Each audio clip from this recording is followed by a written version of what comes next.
Hello, fam. Let's get the audio check out of the way. My guest is backstage. Very interesting guy, a very intriguing topic. So as you can see, we have blitzkrieged the Archaix channel. I told you December was going to be packed. You haven't gone a single day without watching 1, 2, and sometimes 3 videos. Yesterday was 3 videos.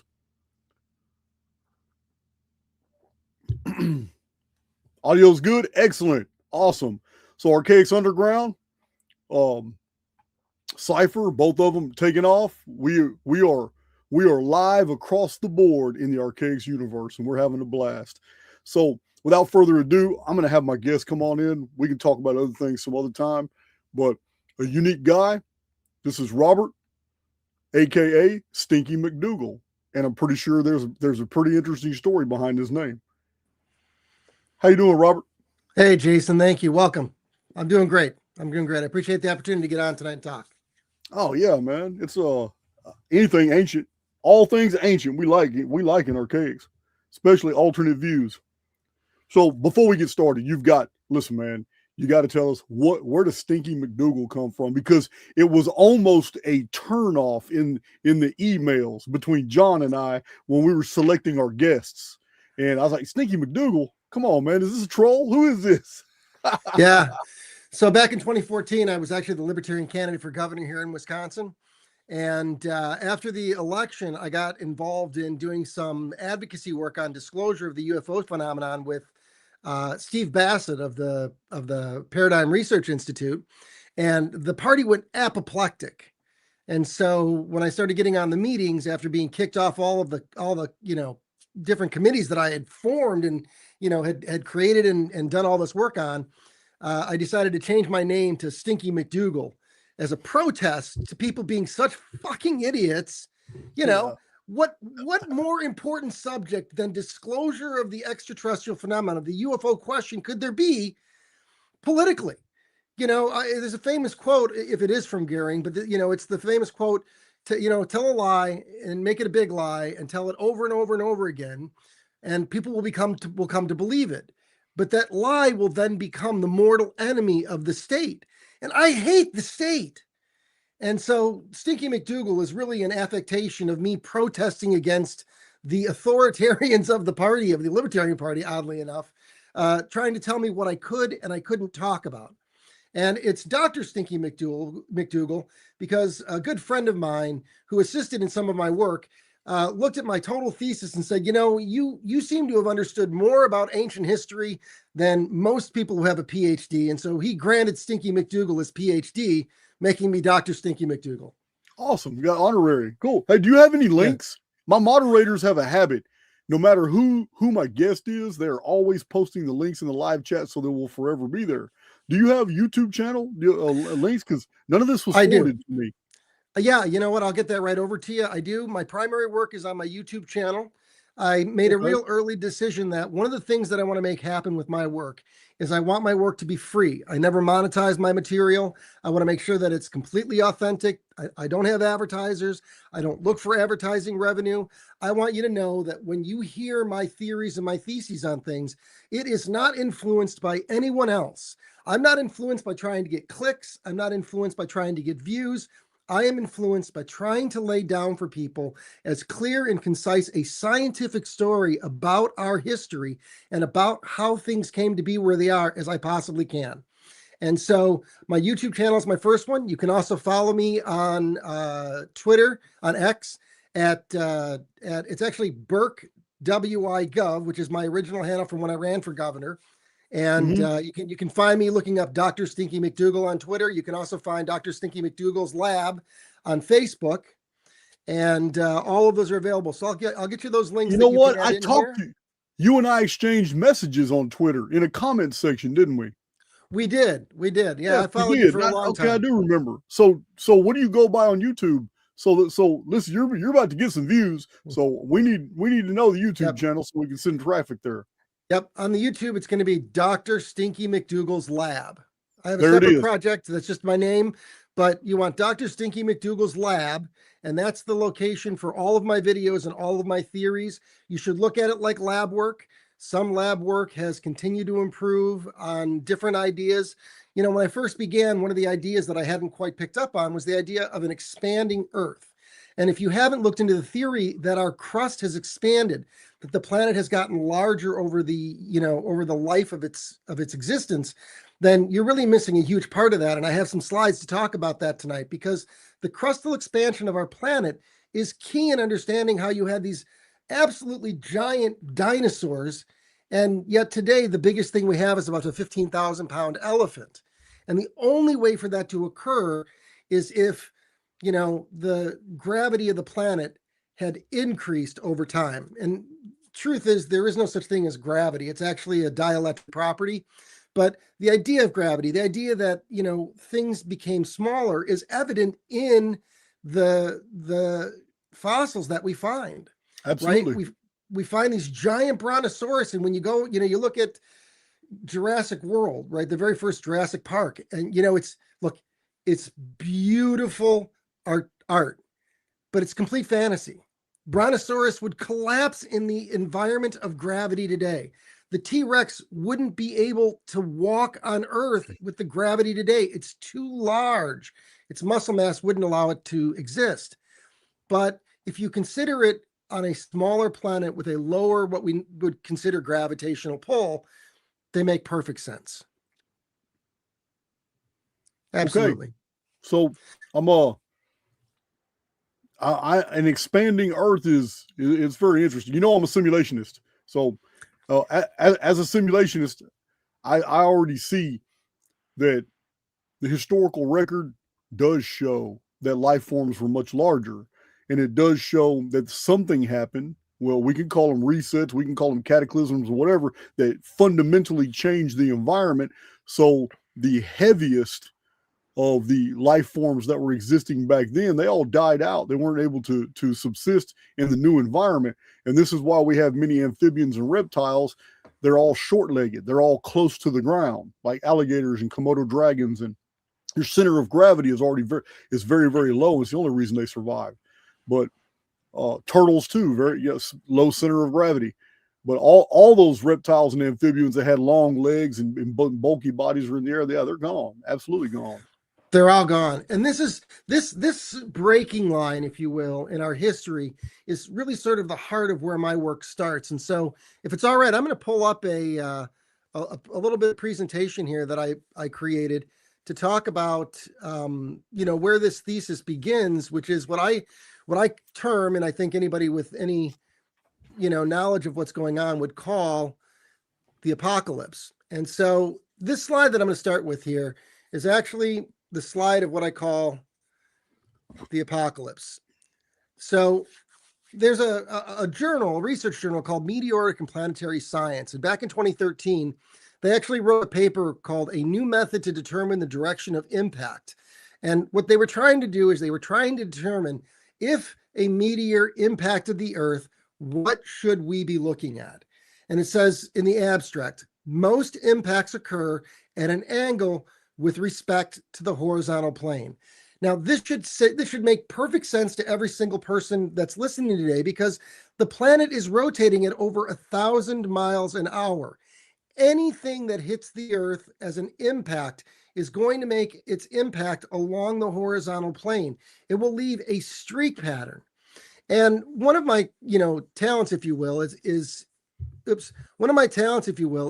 seeing similarities. And I realized that the rim of the Himalayan mountain chain is actually the rim of the impact with some other celestial body. And what I've got here for the slide, if you guys can see that, I'm sure you have, I hope you can, is that at the heart of my work was the Thunderbolts Project. And the Thunderbolts Project said, hey, look, there was an apocalypse in antiquity, and that apocalypse was of an electrical nature. And so as I started looking around at some of the examples that they used, one of the examples they used is up in the right-hand corner. And this is a petroglyph that was etched into stone. And it is a petroglyph of the electrical charge differentiation between what impacted the Earth and the Earth. This is an electrical diagram. And the reason that it's round is because a planet, the planet Venus, as proposed by Velikovsky, impacted the Earth. And because it was electrical, we have to define what kind of electrical interaction it was. And in the lower right-hand corner, you had a gentleman back in 1950 by the name of Thomas Kuhn. And Kuhn took a picture of what's called the negative electrical charge, which has a round electrical head. And the reason that the crater rim is round is because there was an electrical exchange between the Earth and Venus. Venus acted like an anode and the Earth acted like a cathode. And the streak pattern that we see coming behind that area, right behind it and up into Asia, going through China, that's all caused by heat and what we would otherwise call electrical ionization. The surface was burned, and that burn scar is why the Himalayan mountains and the entire desert in that area was formed. It was formed as the two magnetospheres interacted electrically. There is actually a second site on Venus, and that site on Venus is also 1,600 miles across, the same as the arc created by the Himalayan mountain chain. And this is very similar to what was also been documented across the surface of Mars. You know, and so what you're bringing up is really great because it really brings to the question, hey, so how does this happen? And the answer is the story of the helical model of our planetary formation, right? The idea that everything circled around the sun and then in little balls of their own, they circled around themselves is completely unreplicable. There is no model anywhere in the world that can replicate the helical model creation of our solar system. And so instead, the electric universe theory says that the planets formed along a string. And that string is just a current of electromagnetism called the Burke current. And in that formation, Venus, Earth, and the Mars formed along that string. And what eventually happened is that Venus fell into the Earth and the Earth fell into Mars. And in the final stage of the apocalypse, there was an electrical discharge both north and south that ionized those two planets. And that's why both of them share the same completely annihilated surface. Those two planets experienced an electrical discharge that fried them. And in the case of Venus and Mars, we share a synchronous orbit with both of those planets. In the case of Venus, we share a 13-to-8 synchronous orbit. Every 13 times Venus goes around the sun, the Earth goes around 8, and we meet at the exact same location. And at that point, in what we would call its major retrograde, when Venus is its closest to the Earth, at a point in antiquity, they weren't just close as in, near each other. They were in very close contact. And that electrical discharge ionized Venus, which is why its poles are flipped, and why it rotates backwards in a synchronous orbit with the Earth. What we're looking for is answers that answer the most questions. And the only way that you get a synchronous orbit between Mars, Earth, and Venus is if they were in close contact in antiquity. And in fact, in the bottom of this screen here, what you see is you can see what's called the Artemis Chasm. And that's that C shape in the crust of Venus. That C shape is in the southern hemisphere of Venus because the Himalayan mountain chain is in the northern hemisphere of Earth. These are the opposite scars of the exact same event. And if you look at the scar on Earth and you just consider it like a golf ball divot, this is one of those things I tell people, look, once you see it as a golf ball divot, you can't unsee it. In particular, from the front, you really get this sense that something skid off the surface of the Earth. And that's the purpose of the slide that I'm showing you, is to show you that both from the front, the back, from straight ahead of it, you're just looking at a divot in the surface of the Earth. And this divot represents a single global apocalypse in the history of the Earth. And so by creating a single moment in time in the surface of the Earth, we can define everything that occurred after it, right? And the reason we can do that is because this single impact in the Earth created a wave of energy throughout the entire planet. And in this next slide here, this is actually from another researcher called the Fractal Earth YouTube channel. And I'll send you a link for the Fractal Earth YouTube channel as well. His work is fantastic. And in particular, his work in illustrating the crustal expansion of the planet that occurred during the apocalypse. And what he's showing here is that the impact created a fractal etching in the surface. On the left, you have the cathodic, right, the grounded side. And on the right, you have the anodic, which is the side that would have had electricity flowing out of it.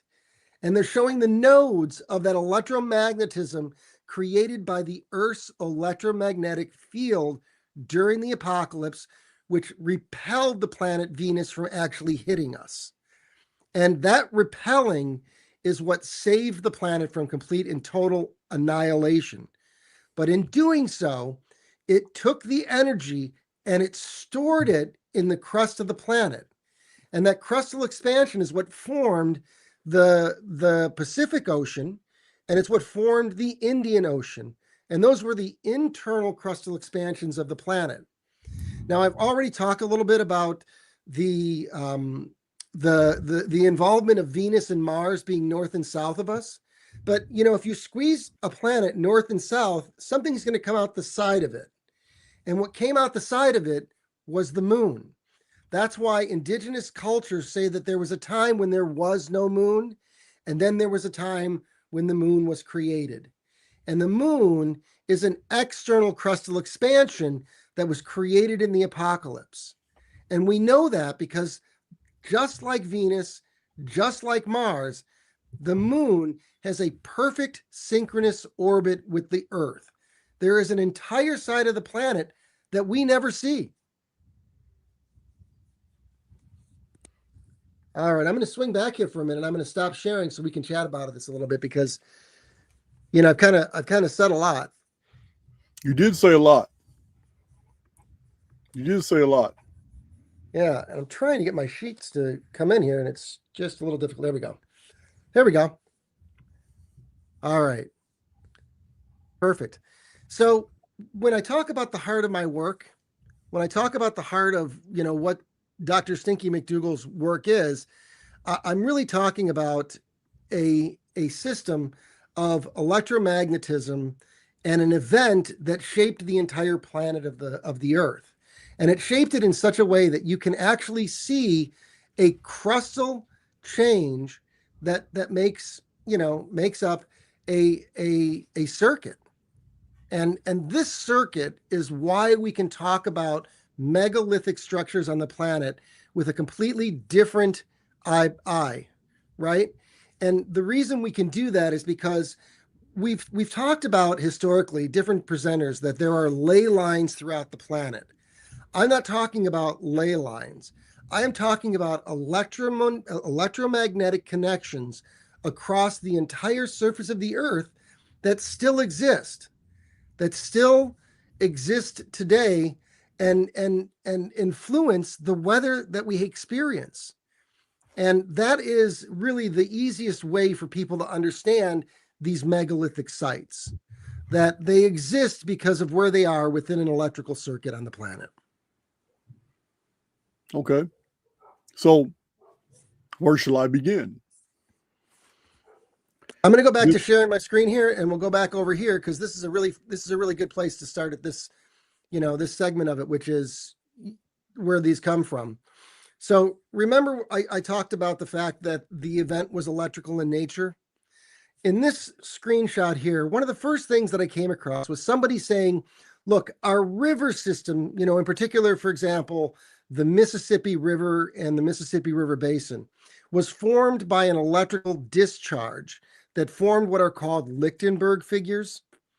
And so the image on the left, which is a Lichtenberg figure discharge formed in plexiglass, is exactly the process that formed the Mississippi River Valley Basin. They are identical in their construct. And again, Thomas Kuhn in 1950 photographed the positive electrical discharge to show what that Lichtenberg figure looks like.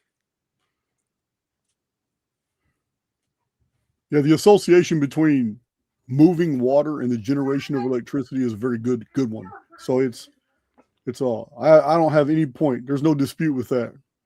Yeah, and that's, that's exactly right. The direction of current of water is the exact same as the direction of current created by the Lichtenberg figure in the apocalypse.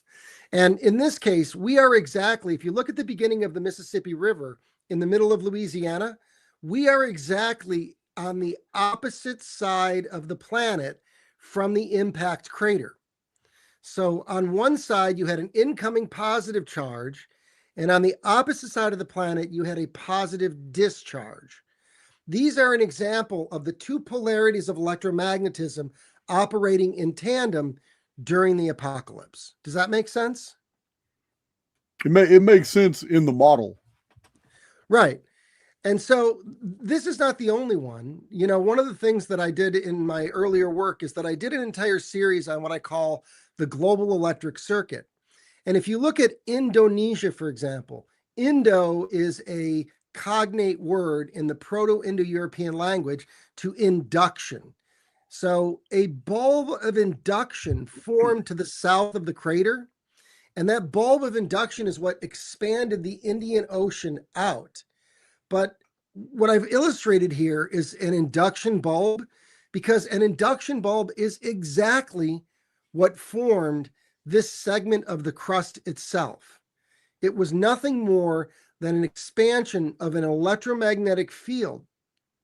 And in fact, when we look at the other, sites that are created in the area, down in the bottom, where it says Ankh Lung, and Ankh Lung is like an Ankh lung.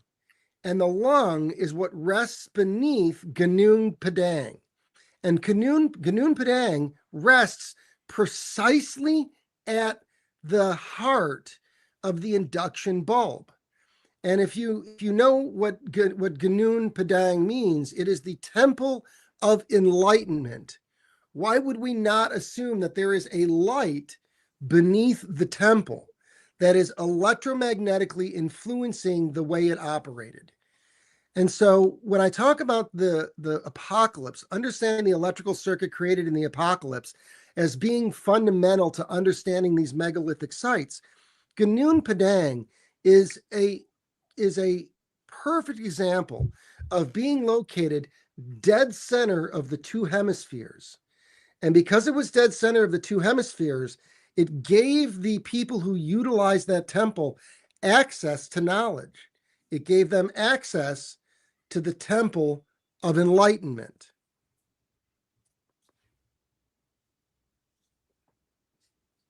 Now, I've never even heard of that place. It's Southeast Asia is one of Angkor Wat. I've got a lot of research on Angkor Wat. I've published widely about it, but not that other place further south. I was unaware of that place. Mm-hmm. And well, Graham Hancock likes to talk about Gunung Padang a lot. And one of the other things about Gunung Padang is that it actually has an alignment with Angkor Wat. And Angkor Wat is in a very specific place of location. As you can see here, I have a diagram of what's called a delta Y transistor. So when I talk about things being electrically formed in the apocalypse, we're talking about the electrical energy still existing to this day, and that in a post-apocalyptic world, the electromagnetic energy was at a much higher state, which is why these temples operated. And at Angkor Wat, what I realized, and I actually did a little grok research on this, is that it was creating an induction loop between the two major pools of water at Angkor Wat. And, it was really interesting because that means that one pool generated hydrolysis. And that hydrolysis has a byproduct of splitting hydrogen and oxygen, creating an oxygenation effect. And that oxygenation effect was part of what creates this green area that goes north and I believe it's east of the temple itself. The reason there is a green zone in that area is because the electromagnetic effects of the temple itself, when it was created, this wave of induction that the entire temple took advantage of is still there. It is, you know, I have a video on Angkor Wat, and you're welcome to take a look at it after the show. But you know, one of the comments somebody came in afterwards, they said, "What you're describing is the breath of life." Yes, yes, that's exactly what we're describing here. These temples were formed at the end of the apocalypse, and they were formed in order to give a culture that hadn't existed on Earth a start. We didn't start as, you know, nomadic farmers. We didn't start as hunter-gatherers. Our temples began created at the end of the apocalypse. And so when I looked at a lot of my work and I did some of these sites, I always asked myself, so what does the mythology say about these different sites? And, you know, one of my favorite sites that I did early on was the site at Stonehenge. And as you know, the story of Stonehenge, the only eyewitness account, the only legend account of Stonehenge says that Stonehenge was created by the devil, who transported and set all of the stones in place in a single night. Now, in my work, what I've discovered is that this description of the creation of megalithic sites is used across the globe. Gunung Padang was said to have been created in a night. The temple at Megalith was created in a day and a night. All of these are describing a process that would have needed a massive amount of energy. And the only time I could think of that much energy being available all at once was during the very final phase of the apocalypse. As the electrical discharge hit Venus up, a positive electromagnetic field pulled down, and I don't know how else to say it, but it pulled down in place all of these temples as a single manifestation of the start of humankind. One of the ways to consider this, and you go, well, Bob, how do we know this? How could this be true? In the front between the paws of the Sphinx at Giza is the dream stele. And the dream stele begins by saying that it was written in year 1, in the 3rd month, and on the 19th day of spring. We should take all of that at face value. That year 1 is the first year after the apocalypse. That these all have an origin that occurred at the exact same time. That they were formed to begin different cultures and civilizations around the world. They weren't created at different times. They were repaired by different civilizations over time, right? There's excellent evidence that there were additions to Rapa Nui's Moai head. There is excellent evidence that there were additions at Giza, that there were additions at Gunung Padang, that there were additions at the Temple of Delphi. But Sir Norman Lockyer documents Stonehenge 1, Stonehenge 2, and Stonehenge 3 as all being absolutely separated by thousands of years of renovations. Yes, and that is absolutely right. But the original site itself, just like the original sites of all of the megalithic sites around the world, occurred simultaneously at the end of the apocalypse in very specific places in an electrical circuit. One of the ways that I look at this, and I'm open to other ways to explain this, but one of the ways to explain this is through a force known as negative entropy.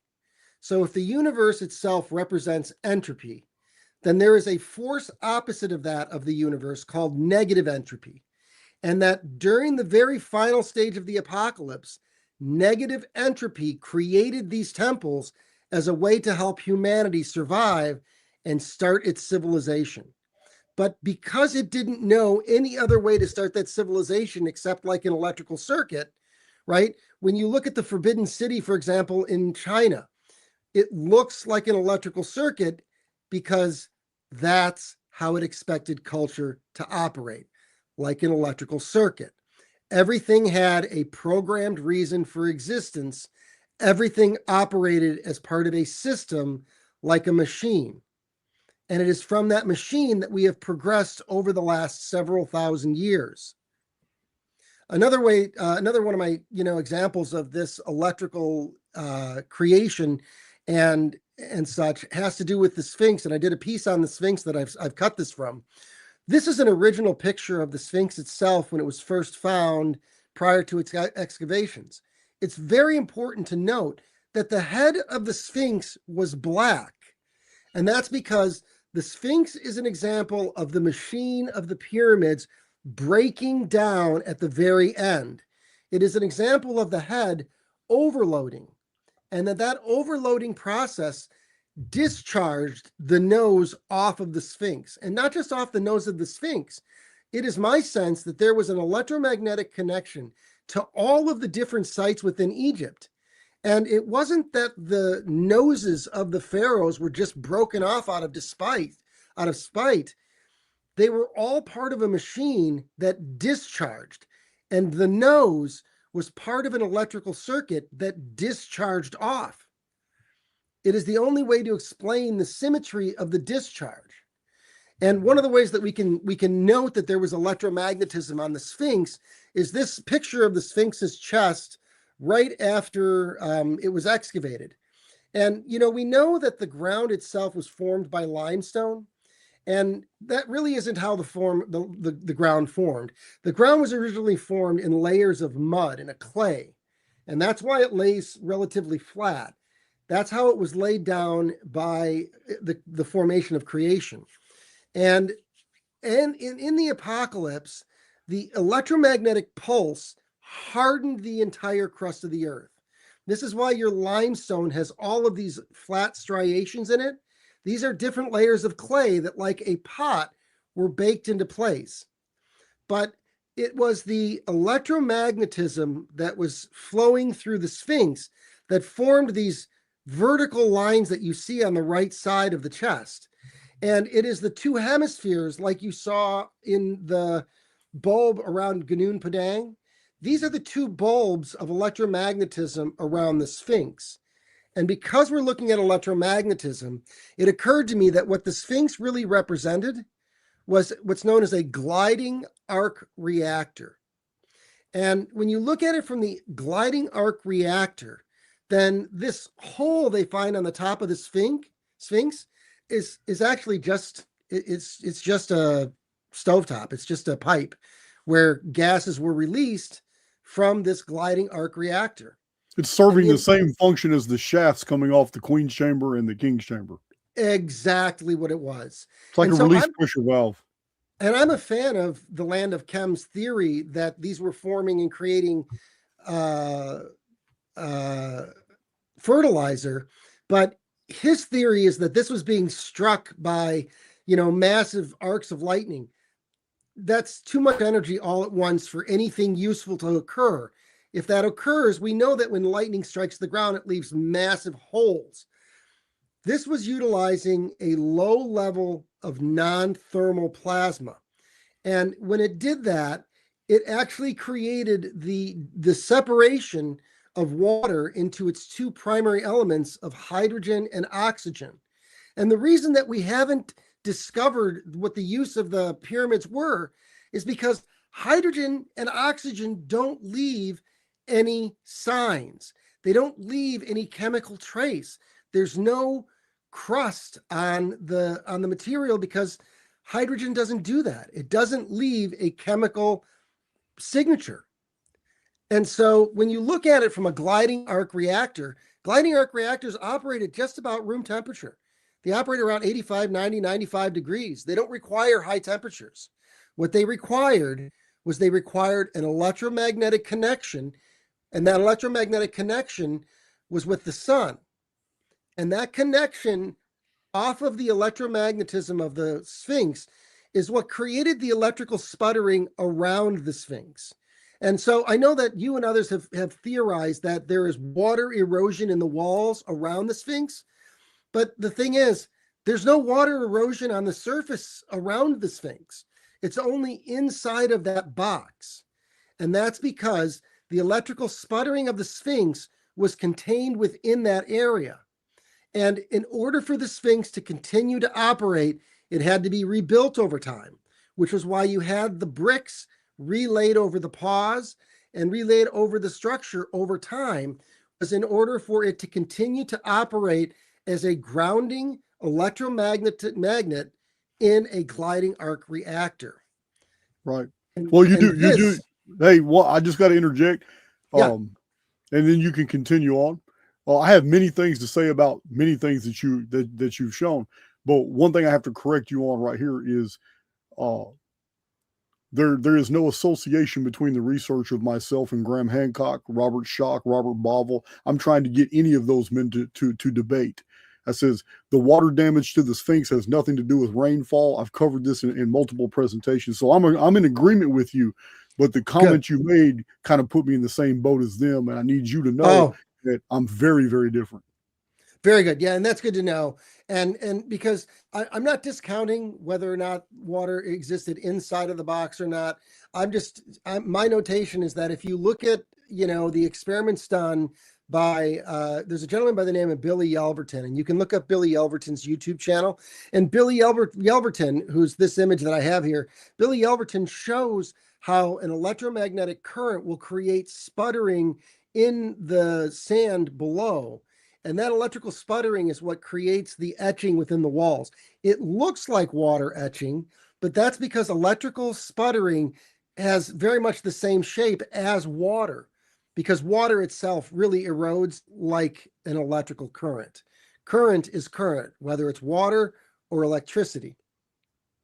And so, people have often noted the location of the Sphinx in relation to the moon and the sun. And if you look at it from an electromagnetic standpoint, then you begin to understand that the electromagnetic connection of a gliding plasma reactor, gliding arc reactor, is the very first step in creating a chemical change to water. Now, Jay of the Project Unity recently was at Giza, and he made note that there are these breaks in the ground where there seem to have been tubes. And he gives you this theory that maybe there was an electrical wire that ran through these tubes. There was no electrical wire that ran through the tubes. There's no existence and there's no evidence for iron or iron filings or wires laying around near these. These were literally plasma tubes delivering and connecting energy between the different pyramids. And the start of that process began at the Sphinx, which faced, into the spring, it's faced into the solstice, which is to say it faced in the area that gave it the greatest connection year round to the sun's energy. Well, the Sphinx faced east. It would face, according to Graham Hancock's model, in 10,500 BC, the Sphinx faces east, which is where the constellation Leo would have been directly on the horizon, right where the Sphinx faces. This is his model. I totally disagree with it, but I get what you're saying. Well, and I don't have to align it with a constellation. He wants to align it with a constellation because he wants to say that the reason the Sphinx is there is because they were worshiping the constellation, and that's just nonsense. The Sphinx Angel Leo and all that. Yeah, and that's just nonsense. The reason it faces east is because at the solstice, it is picking up the largest amount of energy from the sun in its operation, and it's one of the reasons why when these sites were created. Do you mean equinox? Because the solstices would be on the left and on the right of the Sphinx. My bad. Yes, the equinox. Correct. And so these are the same things that you see when you look at Easter Island. So if we go to the image here, one of my favorite places. Yeah. When I first started looking at Easter Island, I was absolutely shocked at how well the diagram of what's known as the delta Y, which I showed earlier, how well the delta Y fits over this triangular island. And that what we look at it, when you look at the mythology of the island, And you look at the history of the island. When Roggeveen got to the island in 1722, one of the things that he says about the indigenous people is that when the men were lighting their cigars on the islanders were just freaking out and saying, no, no, no, no, no, no, don't do that. Stop doing it. And he says, we didn't speak their language, but we tried to ask them why. And all they could do was point up in the air. And that's because when you created Delta Y and you created the island into what you would otherwise call a galvanic battery, the byproduct of electrolysis, as I said earlier, is the creation of oxygen and hydrogen. And hydrogen is highly volatile. And so lighting a cigar on the island would be like, smoking next to a powder keg. It would just be insane. And so there are lots of examples that what they were doing was creating a gliding arc or a plasma, response to these things. And one of them comes from Roggeveen and his men being fed a boiled chicken, right? And so the hydrogen is what was being used to cook on the island. And so the story goes, they were given a boiled chicken, and the chicken was wrapped in what was known as a rush, which is just a large leaf. And he says, and they handed me this chicken perfectly boiled, but it had been boiled without any water. And the process that he describes is that they went to a segment of the ground and they moved the dirt away, and then they created a tiny fire, or a small fire, but it wasn't enough to cook the chicken. And then they took this uncooked chicken wrapped in rush and they stuck it over the site. And he says in 30 minutes, they handed him a perfectly boiled chicken. Well, what they were doing is they were igniting a hotspot of hydrogen within the soil, and that they were then putting the rush, the chicken, over that hydrogen hotspot burn. And when hydrogen burns, it remerges with oxygen and forms water vapor. And what they were doing is they were literally boiling a chicken without a pot of water. And so we have these examples on Rapa Nui of electrolysis occurring within the aquifer of the island. And in fact, one of the most unique parts of the story itself is that in 1722, Roggeveen was given a whole bunch of chickens and other food to eat. He didn't mention any problems with any, not having any access to fresh water. There was a second expedition that then visited in 1770, and that was the Gonzalez visit. And in 1770, Gonzalez said he didn't have a problem either. They gave him a whole bunch of food. He clearly had enough fresh water because, he didn't mention it whatsoever. But one of the things that he points to is that in order to claim the island for the king, Gonzalez and his men went to the highest point of the island on the eastern end. And when they got there, they started digging a hole in order to plant the flag for the king. And he says, out of this hole popped fresh water, the finest he had ever tasted. And what's interesting about that, as I was reading this, I thought, when a battery fails, it gets hot and it expands. And if it gets hot and it expands, the water gets pushed up to the high points of the battery and flows out. And it seemed that was probably what happened. And so I asked myself, is there any evidence in 1770 of there being a solar storm hitting the Earth? And as it turns out, in mid-September of 1770, the Chinese had documented a solar storm. And that solar storm, based on their images and their documentation, was twice the size of the Carrington event that fried the telegraph lines in America. So if the Carrington event fried the telegraph lines in America, what would a solar storm twice the size of the Carrington event do to an electrical system on a delta Y in the middle of the Pacific at its spring equinox? And so what we're looking at is we were looking at the failure of a machine and being able to literally say when that machine failed.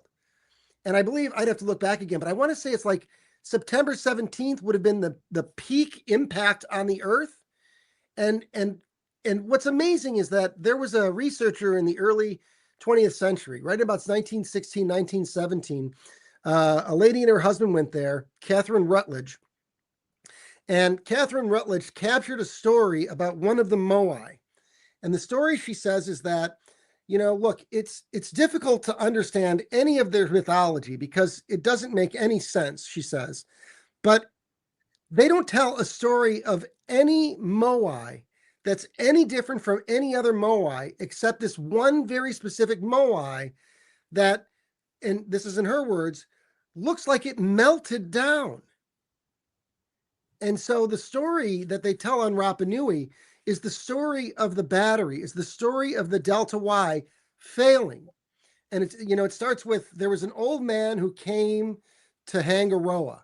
And when the stories are told by the ancient myths, right, what we discover is that these are all just encoded with animism, that what they're describing with human characteristics are just electrical affectations. When they say that an old man visited Hangaroa, what they mean is that the machine that existed on the island was very old. And then the story goes on to talk about how there was cackling and cracking and banging, and then there was an explosion. And when we first have the recording of the island going forward, that we have the Moai knocked over, what we're looking at is the hydrogen from beneath igniting and blowing the Moai structures off of their base. That's why we find them in such incredible disrepair. They were destroyed by an electrical discharge that ignited the hydrogen.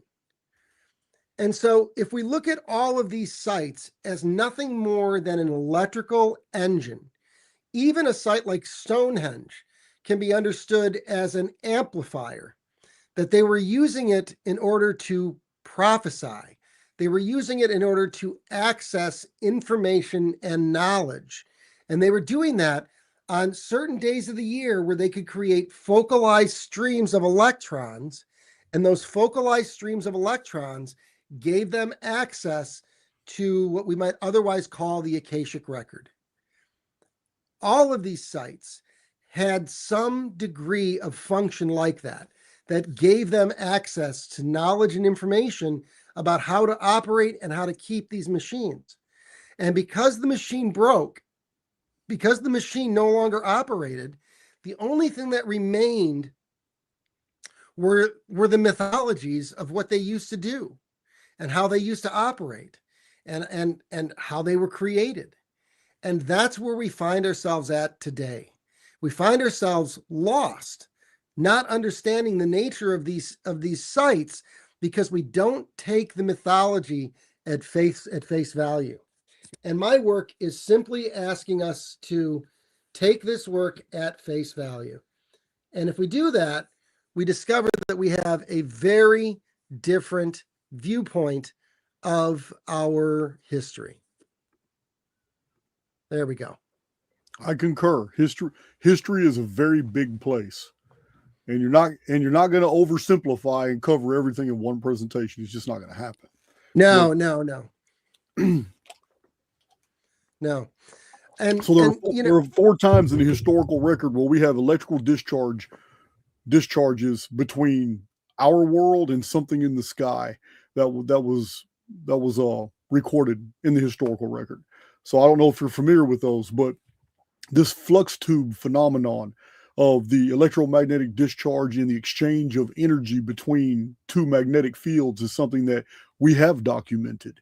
And even though I'm a simulationist, I'm still undecided just how far this simulation goes, how much of the sky is actually real or it's simulated.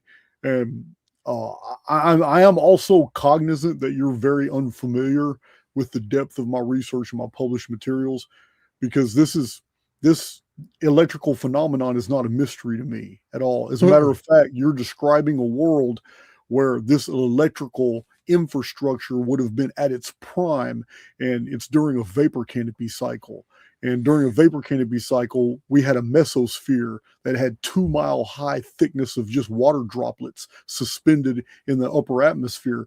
And there's 4 very good scientific books about past vapor canopies right here, right here on our world. But a present vapor canopy that's gone rogue because something has happened to it, like I said, in the sim, because I really don't believe much out there's real anymore. But Venus is a vapor canopy world, and it's almost the exact size of Earth.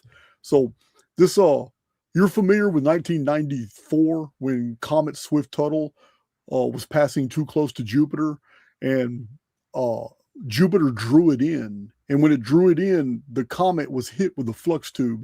And it's the first time we have ever photographed this phenomenon. Before this, it was in theory. And this event is what got a lot of scientists. They already hated Immanuel Velikovsky because of his predictions and the accuracy of his models.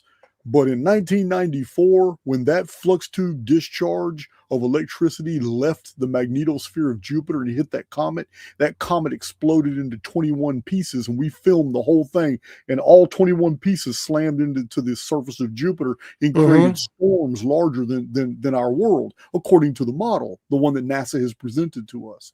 But that was a flux tube discharge, and and one along the same veins would have created these huge gashes we see in Venus and in Mars and our own world. You have shown the whole desert strip there may have been one of these flux tube discharges. But are you aware that this has been recorded in living memory? That we have historical records of a similar, they call them thunderbolts, but we have one in the Bible, in the Old Testament. Are you familiar with that story? You know, I'm probably familiar, but not necessarily with your interpretation. But what we discover, and I've done a lot of work on mythology and the religions, all of these stories are about the apocalypse. And so if you're about to tell me there was a flux tube listed in the Bible, yeah. What's most fascinating about what you say with this ball around us and these flux tubes is not only do I agree with you, but this is the heart of one of the reasons I really wanted to have a conversation with you around this, because when we look at the apocalypse as it's told within religion, right? So you have the story of Ezekiel's perfect wheel. As Venus was falling, right, it created a perfect wheel between the 2 magnetospheres. That rotation was the magnetic rotation that occurs around a current. And that would have been your plasma tube between the 2 locations. In fact, one of the items that often gets pointed to is a thing called a plasma stability, and this is the work of Dr. Anthony Peratt and the stick man on stone. These images of something like this, you know, with the legs out and there's a bulbous head and a bulbous bottom. These plasma tubes that, you know, were definitely part of the structure, all resulted in the boiling of the oceans. And the reason that we have this cloud that you describe is because in the apocalypse, the oceans boiled. This is exactly the world that we were talking about. We're on the exact same page about how we got where we are and the state of the earth and the crust after the apocalypse. I don't think we are. Okay. I don't think we are. Like I said, history is a very big place. And first of all, we have the research of Hans Bellamy based off the Austrian engineer Hans Horberger, and they make a very good case for, and these books are still available today. They're old, they're over 130 years old, they're still available, but they make a very good case about the capture flood. And this is what it was called in the historical record. It's called the capture flood. It's when the pre-Selenites realized that their world was coming to an end. Pre-Selenites means those people before the moon. And they realized their world was coming to an end as something appeared in the sky. And what is described by Horberger and Hans Bellamy is that when our moon appeared, it came as an intruder. And when it appeared, it had a glaciosphere. Something had damaged it, sent it on its way, and it came too close to us, and its oceans fractured like glass, and the pieces fell to our world and gave our world additional moisture, and a lot of that became a vapor canopy, and started a vapor canopy cycle, which it has a lot to do with volcanism too, but this cataclysm This cataclysm is actually way before subsequent cataclysms that we have in the historical record concerning these flux tube discharges, because they came way later. And this is we're talking about a difference of about 2,500 years, which is a huge amount of time in the ancient world. I don't know what time period you're assigning this apocalypse, but I agree that the event you described happened, and it was like an electrical flux tube discharge, probably a bunch of them.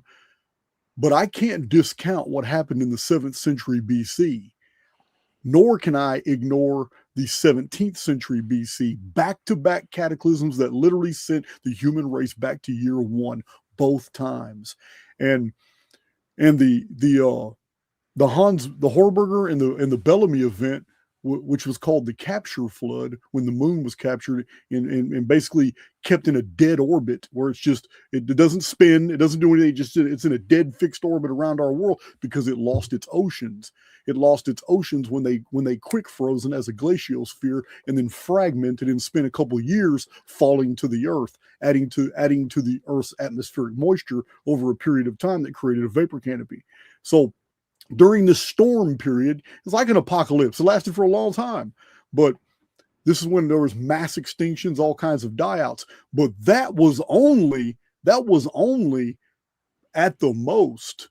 We're talking 4,200 BC. We're talking about an event over 6,000 years ago.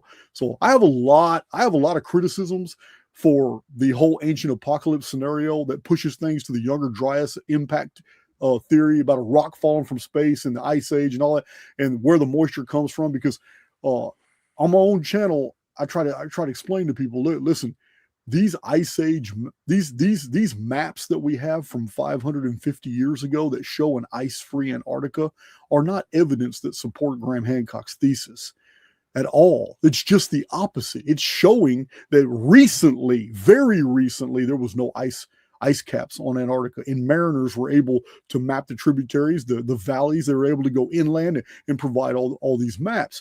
So there's a cycle here, and I am on board with the whole electrical universe scenario. And most of the destructions of all the fortresses like Hittite Anatolia, it is widely known. In 1229 BC, Homer mentions it. It happened during the Sea People's Federation. The Egyptians mention it. Pharaoh Segnakti has a whole document about it. Something appeared in the sky and literally vaporized Turkey. And all the fortresses, all the cities of Hattusis, the whole entire Hittite empire collapsed in a single day from thunderbolts from a blue sky. So yeah. This is also the Trojan battlefield, because when the Hittite Empire was destroyed in 1229 BC, it was at the exact same time that the Sea People's Federation was making a final attack against the kingdom of Ilium, which was the only thing that stood in its way to the Black Sea trade of the north. That's what the whole Trojan War was about, opening up the Dardanelles to get to the Black Sea rich kingdoms that were up there. And the Hittites, using the kingdom of Ilium, which you know of them as the Trojans, were the ones blocking everyone in the Mediterranean. They were charging all the ships, acting as pirates. So the Trojan War, the Trojans were not the good guys in this. And the Sea Peoples came together and they decided to do something about it. And at the exact same time that the Danan, the Mycenaeans, the Troans, the people of Ilium, and the Sea Peoples were in this mega World War III type scenario in the Mediterranean, all of a sudden they saw in the distance lightning bolts from a blue sky just vaporize Hittite Anatolia, and a bunch of the people fighting just stopped fighting and got on their boats and started going back home because they knew something bad was happening. But before they got too far, then Troy was vaporized. Then castles as far as Wales, Cornwall, England, all of Britain, all across Brittany, northern France, all the way. It's just a huge swath over the earth. All these places were just vaporized. And what's really interesting about it, they're not random natural places that were hit. No. They were all human constructions. They were all like antenna. And this is 13th century BC, which is the exact dating for Atlantis. This is another thing that I brought to the public's attention about the Sayce calendar. The Sayce calendar is misinterpreted. This is another thing I want to challenge Graham Hancock on, but he's been absolutely silent, because he put some bullshit in one of his bibliographies, and I called him out on it because it's a lie. And this whole dating of Atlantis 9,600 BC to support it's not how the Egyptians dated things. And this is from Egyptian scholarship, and it puts Atlantis being destroyed by lightning bolts and an earthquake in the 13th century BC with all these other destructions, which is exactly what Immanuel Velikovsky says when according to Marcus Varro, they looked up and then Venus came way too close to the earth. It filled a quarter of the sky, and Venus started shooting Gaia, our world, with lightning bolts. And then Venus retreated before Gaia could retaliate. And then all of a sudden, here comes Mars, the god of war. And then Mars exchanges thunderbolts with Earth. And Velikovsky is showing in a whole series of books, starting with Worlds in Collision, that there was an exchange of flux tube activity, these powerful plasma bolts you're talking about between Venus and Mars. And where I disagree with Velikovsky is that Velikovsky thinks that Venus came too close to us and that later Mars the same year came too close to us. And I totally disagree. Applying Occam's razor and just going by the historical text, it wasn't Venus that moved and it wasn't Mars that moved. It was us. We moved before we stabilized, and this is why in the Teich's-Bode law, we find out that the mathematical distribution of the planets from the surface of the sun forms a perfect mathematical pattern. But Earth disrupts the pattern. It's like Earth is in the wrong place, and this is the source of this great apocalypse that you're talking about. Yeah, and when we talk about, you talk about these separate events that created these additional flux tubes. One of the things about megalithic sites, and I haven't done a really deep dive because honestly, the information on it is so poor so far on Göbekli Tepe, right? So, it's the idea that you have these very large T-shaped pillars that sit on these very large flat stones. And then around them, you have these small blocks set in place afterwards. And one of the things that makes Göbekli Tepe so difficult to understand is that it is a multi-phase site. The very first phase of the site were these very large blocks. And I like your plasma tube theory. I think it would be worthwhile, suggesting that these plasma tubes formed over these individual sites. As the Earth's electrical potential changed, as these cyclical floods occurred and this vapor surrounding the Earth reduced over time, the electrical potential reduced, and they had to create a stronger ground cycle circuit at them. And that's why you see at, not just at Göbekli Tepe, but that's why you see at Pumapunku and at these other sites, you find a change in how the electrical circuitry was created. You see, like I think the best one is at Baalbek. You've got this massive, brick, and then you've got this slightly smaller one, and then on top of it, you've got just, they're nothing compared to the first ones that they set. And the reason is that the large ones could be set easily when the electrical potential was exceptionally high. An event occurred that reduced the electrical potential, and they could still set bigger blocks, but not as big.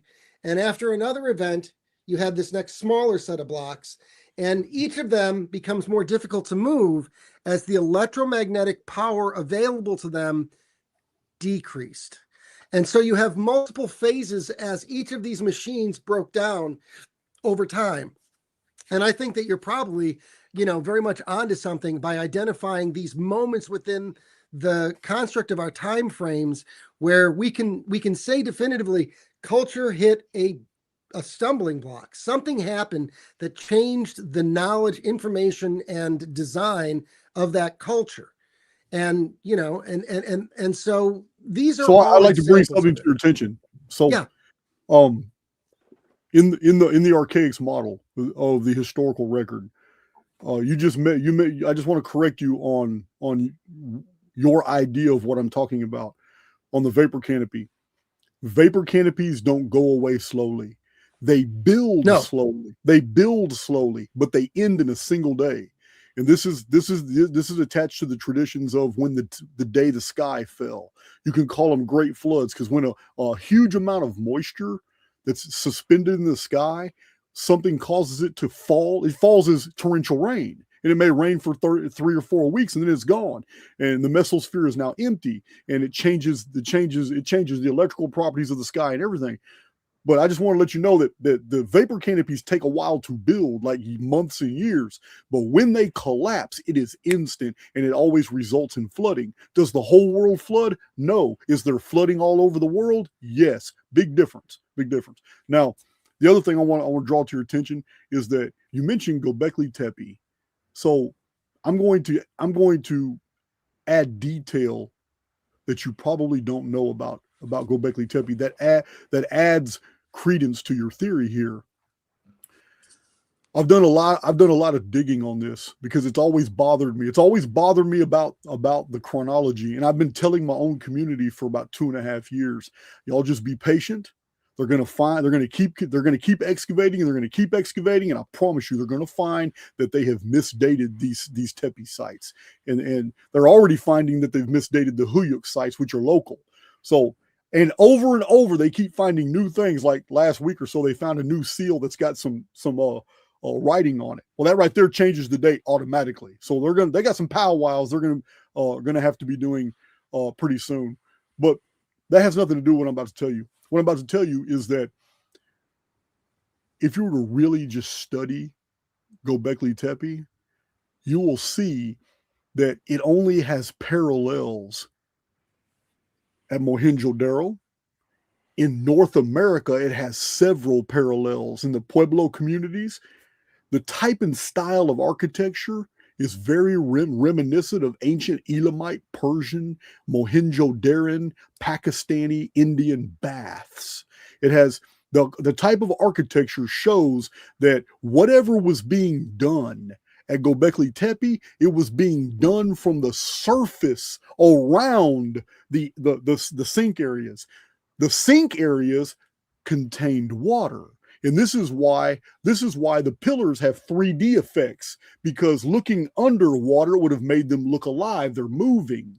Somebody was very crafty when they made Göbekli Tepe, because all the 3-dimensional features are at the deep ends of the water. And they're in clever little places where somebody would need to use them as a step to get up and get out, as if the entire Tepe site was a series of pools of water. And if that's the case, and if they weren't baths, or if they were used as baths, in a vapor canopy environment, that water would have been electrically charged. In a vapor canopy environment, we have a high pressure environment where animals, especially insects, reptiles, amphibians, and flora, are growing to huge sizes. Under a vapor canopy, it is a ultraviolet greenhouse effect, and the pressure is phenomenal. It just builds pressure. And humans are born under a high pressure environment, which allows them to do incredible things like diving into water, because when the air is of high pressure, it lowers the pressure of what you feel the deeper you go in the water. So this is why archaeologists have always been baffled. How in the hell are there 80-foot high clam and shell and bivalve middens found in all these areas of the world when humans could have never dived that far down? But that's because the anthropologists today are assuming that the environment 4,000 and 5,000 years ago was the same as today, and it's not. In their environment, humans could do a whole lot more. So I'm on board with your theory. I'm on board that there's an infrastructure that we just can't tap into today because something has changed, and it's of electrical nature. There is no doubt. One of the ways that we know the dating is off is so there's a thing called the Sapphire Project. One of the scientists is Hal Puthoff. Most people know who Hal Puthoff is, but the Sapphire Project is creating an electrical sun. Our sun is not a giant thermonuclear bomb in space exploding. That's just as ridiculous a theory as anyone could ever come up with. Anybody ever says to you again that the sun is a thermonuclear explosion has no idea what the sun is, because you can't sustain that long. The sun is an anode discharging into space. It is being drawn out. Now, what the reason I bring up the Sapphire Project is that one of the findings of the Sapphire Project, where they've created this electrical sun in a tank, is that it has a commercial application in destabilizing plutonium. So one of the problems with plutonium is that the half-life of the product is hundreds of thousands or even millions of years. And what you can do with an electrical current, with the electromagnetic forces of this sun, is that it can degrade the product at an accelerated rate. If all of these sites that we describe, Gunung Padang, Angkor Wat, the pyramids at Egypt, Göbekli Tepe, keep going. If all of these sites were, and I like your plasma tube theory, under the vapor canopy, if all of these were electrical sites in those processes, the exposure of these sites to electromagnetism, to a high electrical current, would have skewed the radiocarbon dating of anything that you would have dated in these, and it could have skewed them by thousands of years. And so sites that could be as little as 2,000 or 3,000 years old might look 8, 9, or 10,000 years old. And yeah, you're speaking my language, because I am not. I am absolutely, completely, 100% against all relative dating methods, because the same people that employ them practice exclusions, and they refuse to understand that 4,000 and 5,000 years ago we had a different atmosphere. And if you're not going to take that into consideration, you can't tell me anything about how old the world is. Yeah. And so that's one of the reasons why carbon dating is just nonsense. And it isn't that you can't get some relatively useful carbon dating for things that are much more current. Within 2,000 years, it's pretty accurate. Yeah, maybe within 2,000 years. But again, that's only if the site wasn't operating as an electromagnetic machine. We have reports that the pyramids were operating at 0 AD. And if the pyramids were operating at around 0 AD, then anything you try to carbon date from that region that was exposed to this plasma arcing that was being done at the site is going to be skewed. And so you can't say, look, we found this boat, that was buried around the pyramids, and it gives us a carbon dating of X years. The entire site is skewed by its electromagnetic nature. Right. Mm-hmm. So for those who don't really understand what we're talking about, because I know I got some head nodding sheep in the chat who are just going to agree with this and not really process. So there's a radioactive isotope decay rate from potassium to argon, and it's known and it's measurable. But that's under the pristine environment of a lab, and it can be measured. And then using arithmetic, we can extrapolate how long it will take the parent element of potassium to break down in its isotopic, basically defragging into the next element, which is argon.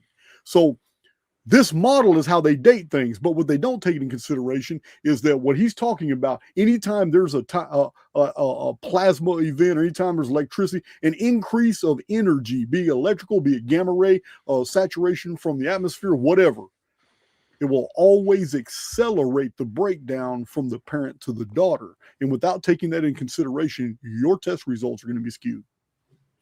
Exactly. I want to circle back real quick to something you had mentioned, which is the discovery of seashells and such at the tops of mountains. One of the things that people find quite confounding, and geologists, when they talk about the formation of the Himalayan mountain chain, and they talk about the discovery on the top of Mount Everest of these seashells, they go, well, clearly something happened that moved the surface of the earth up on top of these mountains. The Himalayan mountain chain formed from the surface of Venus, and the surface of Venus had an ocean in antiquity. That surface of Venus, that C shape that I pointed to in my earlier illustration, that surface was ionized and pulled down, and it is what formed the Himalayan mountain chain itself. The reason there are seashells on the top of the Himalayan mountain chain is because they come from the surface of Venus during the apocalypse. And this same phenomenon happened in other parts of the world, but maybe not to the exact same extent. One of the things I did recently was I did a visit to Joshua Tree, out in California. And, you know, Been there. on the Toos, yeah, it's a beautiful area. It's incredible. But when you get there, you know, if you've never been and you go, I want you to go and ask yourself, okay, one, they've never found a single dinosaur bone in Joshua Tree. Not one. So had there ever been, if Joshua Tree, if that area had existed in antiquity, you have to explain why there were no dinosaurs, no giant fish, no place. They don't exist there. So when you get there and you look at the place, you have to ask yourself, is it possible that Joshua Tree Forest, that entire area, is it possible all of those rocks represent rubble that was pulled down to the earth from the surface of Venus?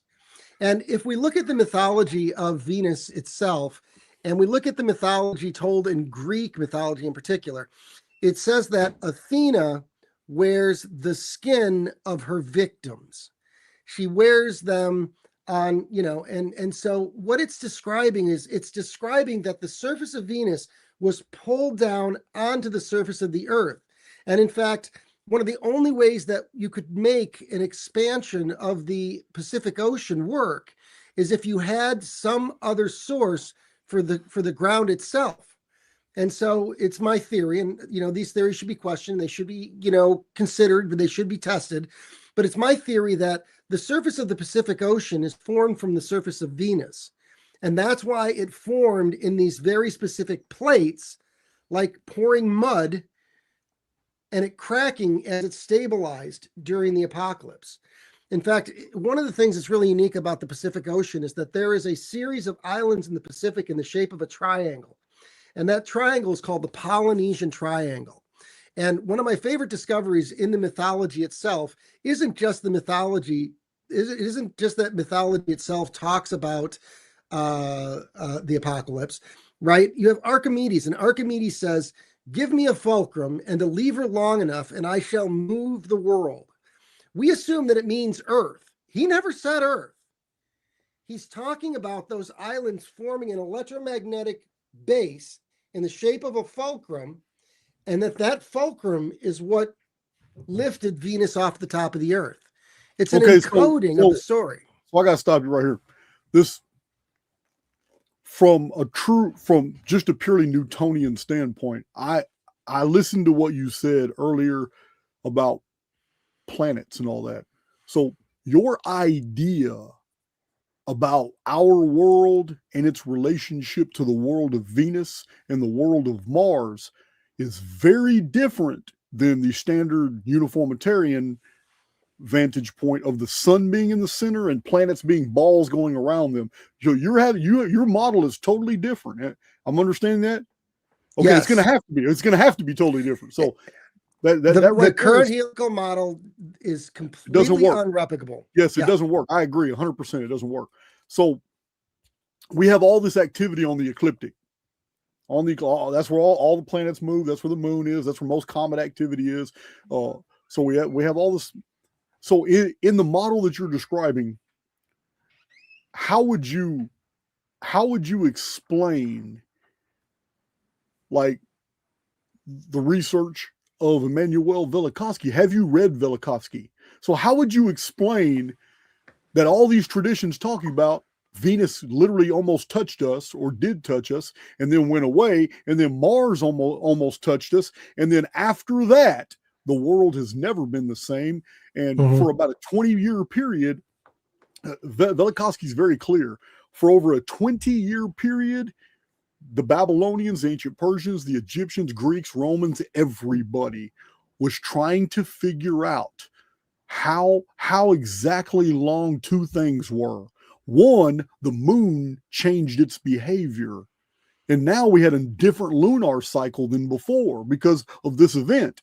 The second thing was for thousands of years, the year, by every single testimony of every culture in the world, the year was only 360 days. And it's not because they weren't intelligent. It wasn't because they weren't intelligent. They were sky watchers. They meticulously recorded everything. And the older sexagesimal models, the older decasesimal models, the old king list, regnal lists of Sumer were all based off off a 360-day model. The Mayan long count, all the yugas, the Trita Yuga, Krita Yuga, what's it, Para Yuga, the Kali Yuga, every single one of them divisible perfectly by 360. All the calendars of the ancient world were used this model. And then all of a sudden, when this event happened with Venus and Mars, and then the moon for about a 20-year period quit behaving the way it was, that it's always been known, and it changed, and it was no longer a perfect 30 days per month. Now it was like 28 to 29 days, and it fluctuated, and it screwed everything up. And there was 5.24 days added to the solar year, which had never been there before. And it took over a century for all these civilizations to finally standardize some type of calendars that would operate on a 365-day year. I'm just giving you the gist of Immanuel Velikovsky's research. It's fascinating. What happened according to your model that can explain all that? So when I talk about them being in alignment, right? Venus, Earth, and Mars, and then it's collapsing, right? So the first thing that we know is that Venus actually goes into a retrograde. It actually falls behind the Earth.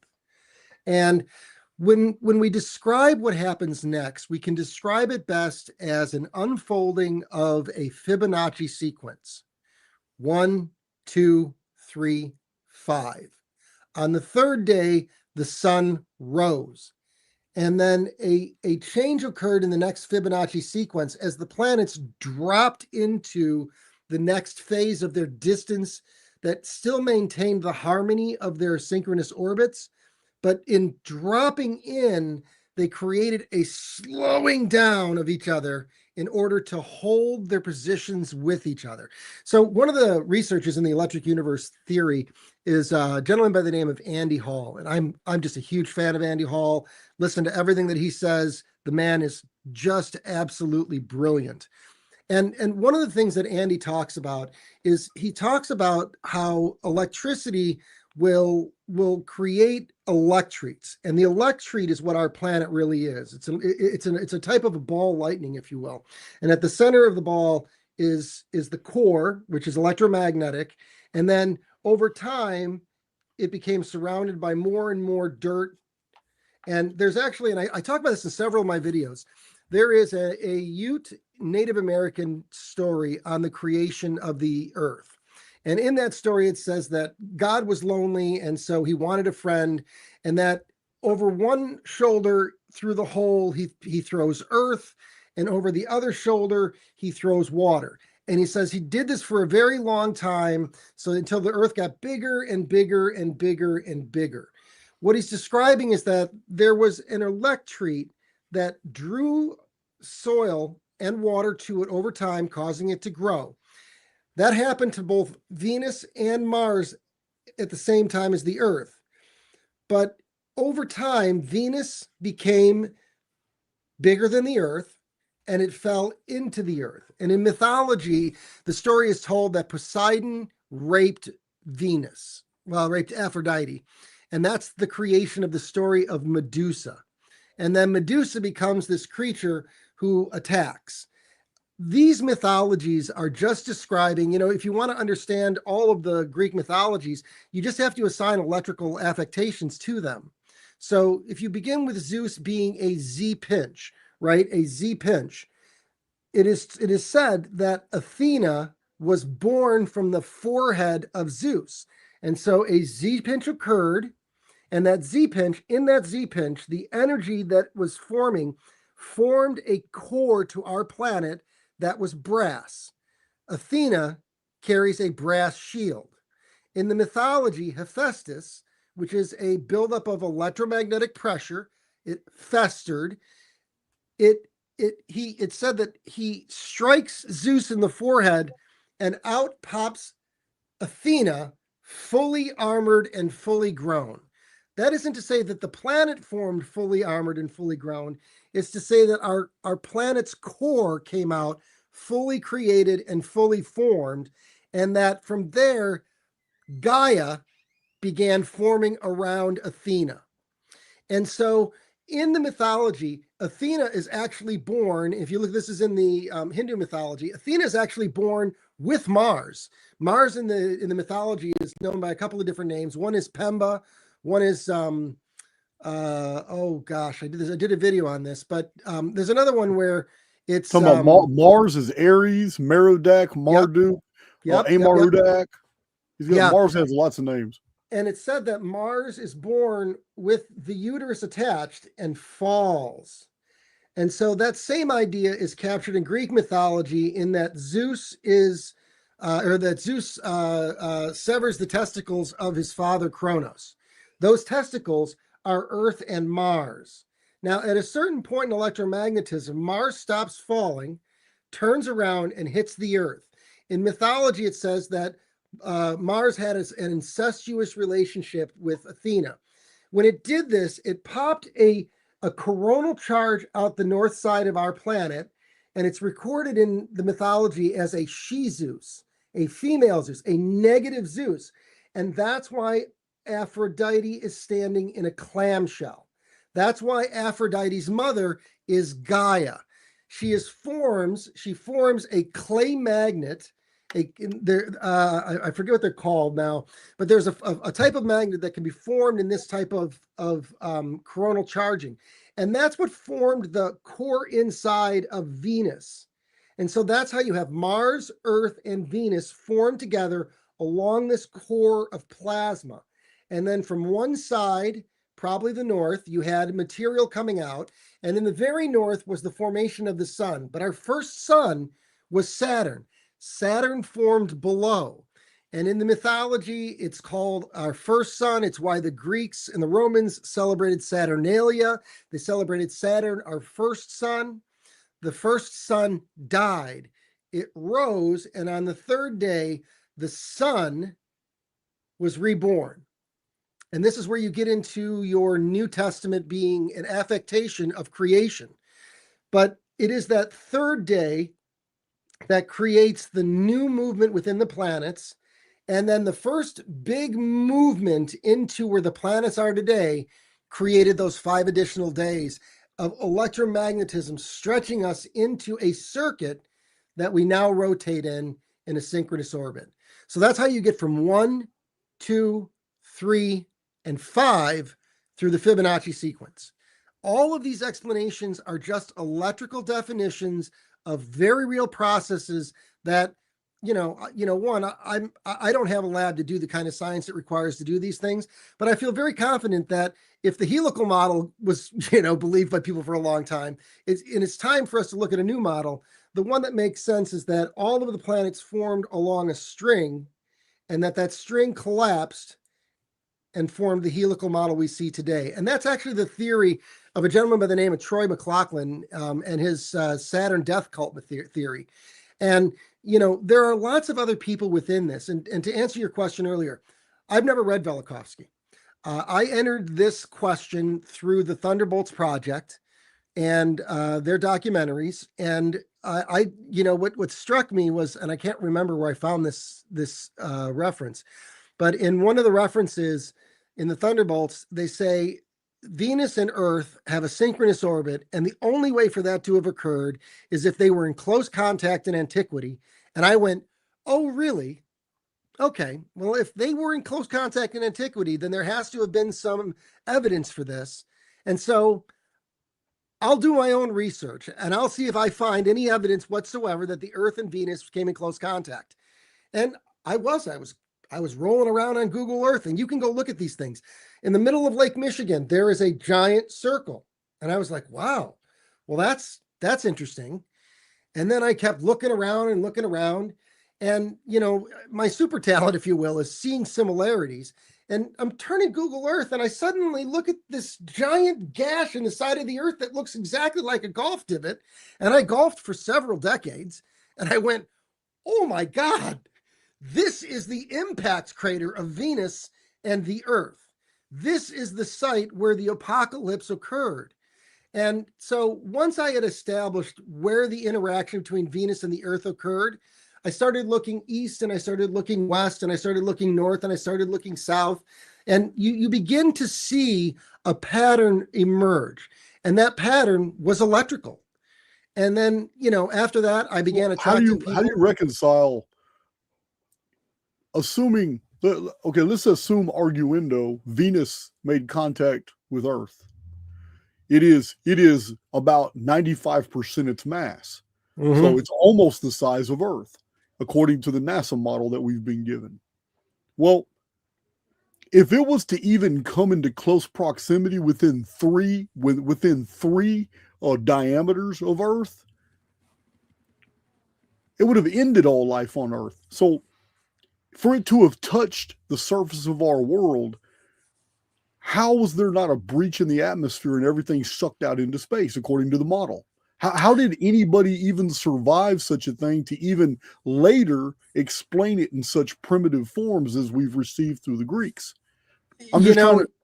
That's the chain of custody. These are the type of questions I ask when I hear things like this, because the model you're giving me that you told me that you got from the Thunderbolts project, I've never had contact with the Thunder. I don't even know who they are, but I know Emmanuel Velikovsky, Hans Bellamy. I know the researchers who put this amazing data together that it sounds like the Thunderbolts project has basically taken from them and made their own modifications or whatever. But I'm a well-read guy, and I'm hearing a lot of Harold T. Wilkins here from the 1950s, and this theory is interesting as far as the plasma and the electrical deals. But when we start putting worlds together, I need to know how it's possible. How, like I said, man, history is a very big place. But for that type of event where two worlds are gonna touch, that's gonna be way before the human historical record, because we're gonna have to rebirth humans all over again and to develop them, and they're gonna have to get. And then, I mean, how do you even marry the topics? Because that's a world-ending, world-destroying event just coming into contact. Well, and when we talk about this being an electrical event, you have to assign things as anodes and cathodes. And the Earth, the size of the creatures on the Earth that we identify prior to the apocalypse, right? We have the woolly mammoth, we have the giant three-toed sloth, we have, all of these creatures that were about 20 to 30% larger than the ones today. And afterwards, we don't find them. For example, most people don't know this, but none of the megafauna were ever found in the Grand Canyon. They have never found a single bone of a giant bear or a giant sloth or a giant anything within the Grand Canyon. And that's because the Grand Canyon was formed in the apocalypse itself also. Oh, I agree. It was formed very rapidly. I've taken 2 trips to the Grand Canyon, and one of the greatest pieces of evidence that we're dealing with the very recent cataclysm is the fact that the amount of mass of loose boulders and rubbles in the walls is still there, and the bottom of the valley isn't full of rubble. It would have been full of rubble for a long period of time. Things would have shaken loose and earthquakes and fallen down, but it's not that way. It's a very clean bottom. And it's even stranger than that, because what geologists want to say is that a river carved the Grand Canyon. Yeah, that's not true. At the mouth of the Grand Canyon into the Pacific Ocean, there is no material. All of the material that should have been eroded from the Grand Canyon is missing. And that's because, as part of the electromagnetic forces, it was sucked into the formation of the floor of the Pacific Ocean. And so when I talk about the size of the Earth expanding, and I began with this, right? The Earth was about 30 to 40% smaller, is my estimate, 30 to 40% smaller than Venus. And it continued to expand until it was just slightly larger than Venus, until it had just slightly more mass than Venus, so that it could repel Venus. That's why the Earth is 5% larger than Venus. It is just slightly larger than Venus. And if you think about it, right? I mean, you and I we both played, pool at some point in our life. You smack one pool ball with another, you've seen a ball come to a near standstill instantly. And that's what Venus did in its relation to the Earth. It maintained a synchronous orbit, and it spins backwards at almost a standstill speed, because that was how it ricocheted off the surface of the Earth. And it's really important to understand there's a gentleman who worked with Troy McLaughlin also, Bruce, was it Bruce? I'm trying to recall his name, but you can find the material out there when you look at their work. And he did a Thunderbolts interview on a book that he wrote, and he points to the idea that if you just look at the muscle mass of the strongest man on Earth today, there is absolutely no way in relation to the strongest man on Earth today that anything bigger than about 15,000 pounds could have existed on the Earth as it exists today. So the giant woolly mammoths, the brontosaurus, the tyrannosaurus, the three-toed sloth, none of these could have existed in the environment we see today. And so the Earth expanded until it was just slightly larger than Venus. And the reason it expanded was because it was between two balls. It had nowhere to go. It had to absorb the energy and expand until it was big enough to release the energy in a discharge and ionize those two planets. And that's why we get the current state of those planets.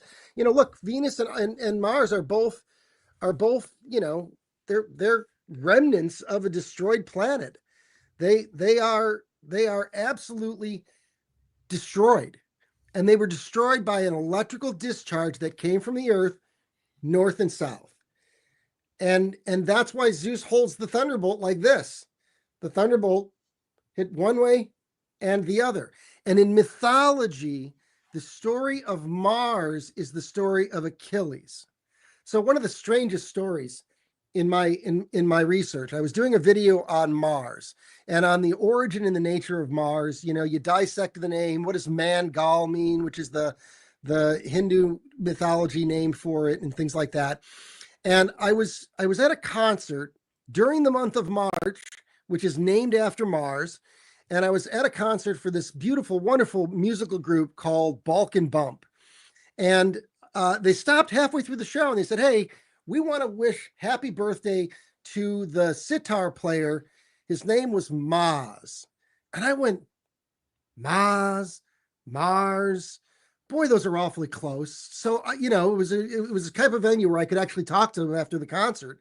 And so I went up to him and I said, "Hey, yo, Maz, what a fantastic, concert. But can I ask you a question?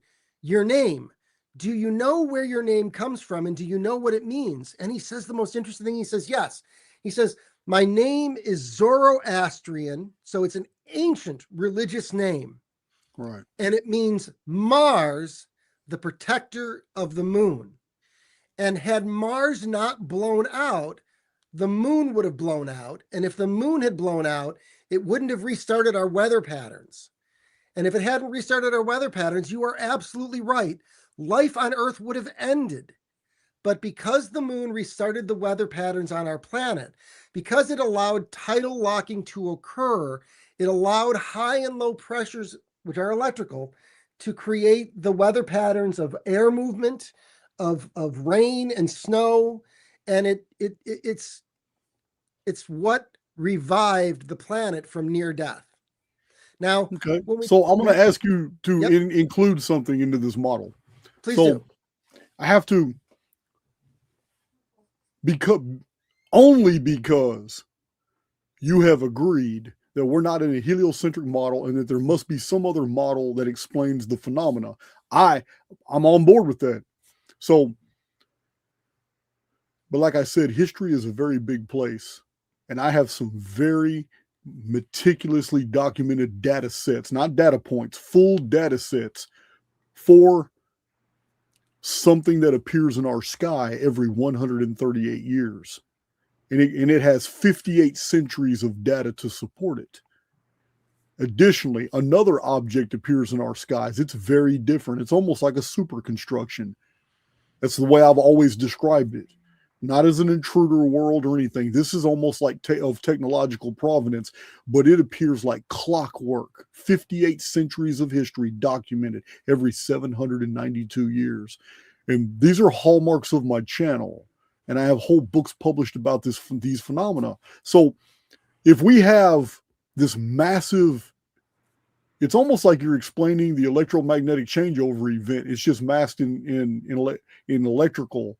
I don't know, man, but still, The we have this event that you're describing here. I'm on board with it because even in Archaix, we do have the Nemesis Cataclysm in 5239 BC, which was epic. It started everything over. All the calendars of the ancient world actually link back to that date. They either count forward or backward from that date. It's 5239 BC. Yes, so we're all in agreement on that. That's a long time ago. We're talking about over 7,000 years ago. Now, but since then, there seems to be these epicycles. I call one of them the Phoenix because that's what our predecessors called it. The other one I call Nemesis because it's attached to that 5239 BC event. It's just something that happens every 792 years of lesser magnitude. So in the model that you're presenting, I would never be able to fully accept it unless there is a way that you can bridge these other phenomena. Because my community is never going to allow me to abandon massive data sets that I built, that I spent 2.5 decades building and teaching my community about. They know about the Phoenix timeline. They know about the Nemesis X timeline. So how would those be incorporated into, would this event you're talking about be a standalone? That's what I'm asking. Is this a standalone? Something that happened in the ancient past and we're trying to fix a date for it? Or is this something that could be cyclical and we could be facing another one in the future? So because the collapse occurred and we're now in our helical positions, the next thing that's likely to occur is that we would continue the Fibonacci movement to the next electrical potential movement. And that would, somewhere along the way, that would be the next thing that that could occur. I have not, determined in my own mind, not that I have to determine for anybody, but in my research, I haven't determined whether or not we're looking at a pole flip or not. We may be. We may not. If you look at the movement of the pole through the North Pole, it's actually headed directly for the near impact site in the Eurasian Plateau. This is actually really interesting. I'm gonna share this real quick because it's just so fun. So one of the things that we look at when we look at the near impact site. So right here you've got the crater. And if you draw a line on where the shift in the pole is happening, like right now it's on a direct line. Come on. It's headed right here, right in the middle of the C that you see right here. You can draw a straight line on its path for the last 20 or 30 years, and it will end up right exactly here. Now, it makes one wonder why it is that they've got this water plant off to the right here. Exactly what is this thing and what is it doing? Why does this thing exist here at all? It's massive, to be honest with you, right? There you go. It's 16 miles long. No way. Yeah. That's got to be CGI. No, it's 16 miles long. You're saying there's a facility there that is 16 miles long? Yeah, right here. I've just marked it for you. Oh, wait a minute. That's not a building. No, it's not a building. That's a solar farm. No, it's water. Is it? And and this site, you go one end. If you go all the way back here to the beginning of the site, it's 16. If you just do the water, it is 12 miles long. Okay, so those are water. Flat, these aren't solar. Yeah, those are flat reservoirs of water. Yeah. Why would you do this? Why does this exist right next to this C shape right here, right? This C shape is where the poles are moving towards. And this sits at a very specific point within the crater basin. So when you say the pole, so when you say the pole, you're talking about the magnetic poles moving towards that. The magnetic poles are moving towards this. It's moving right towards this location in the impact crater.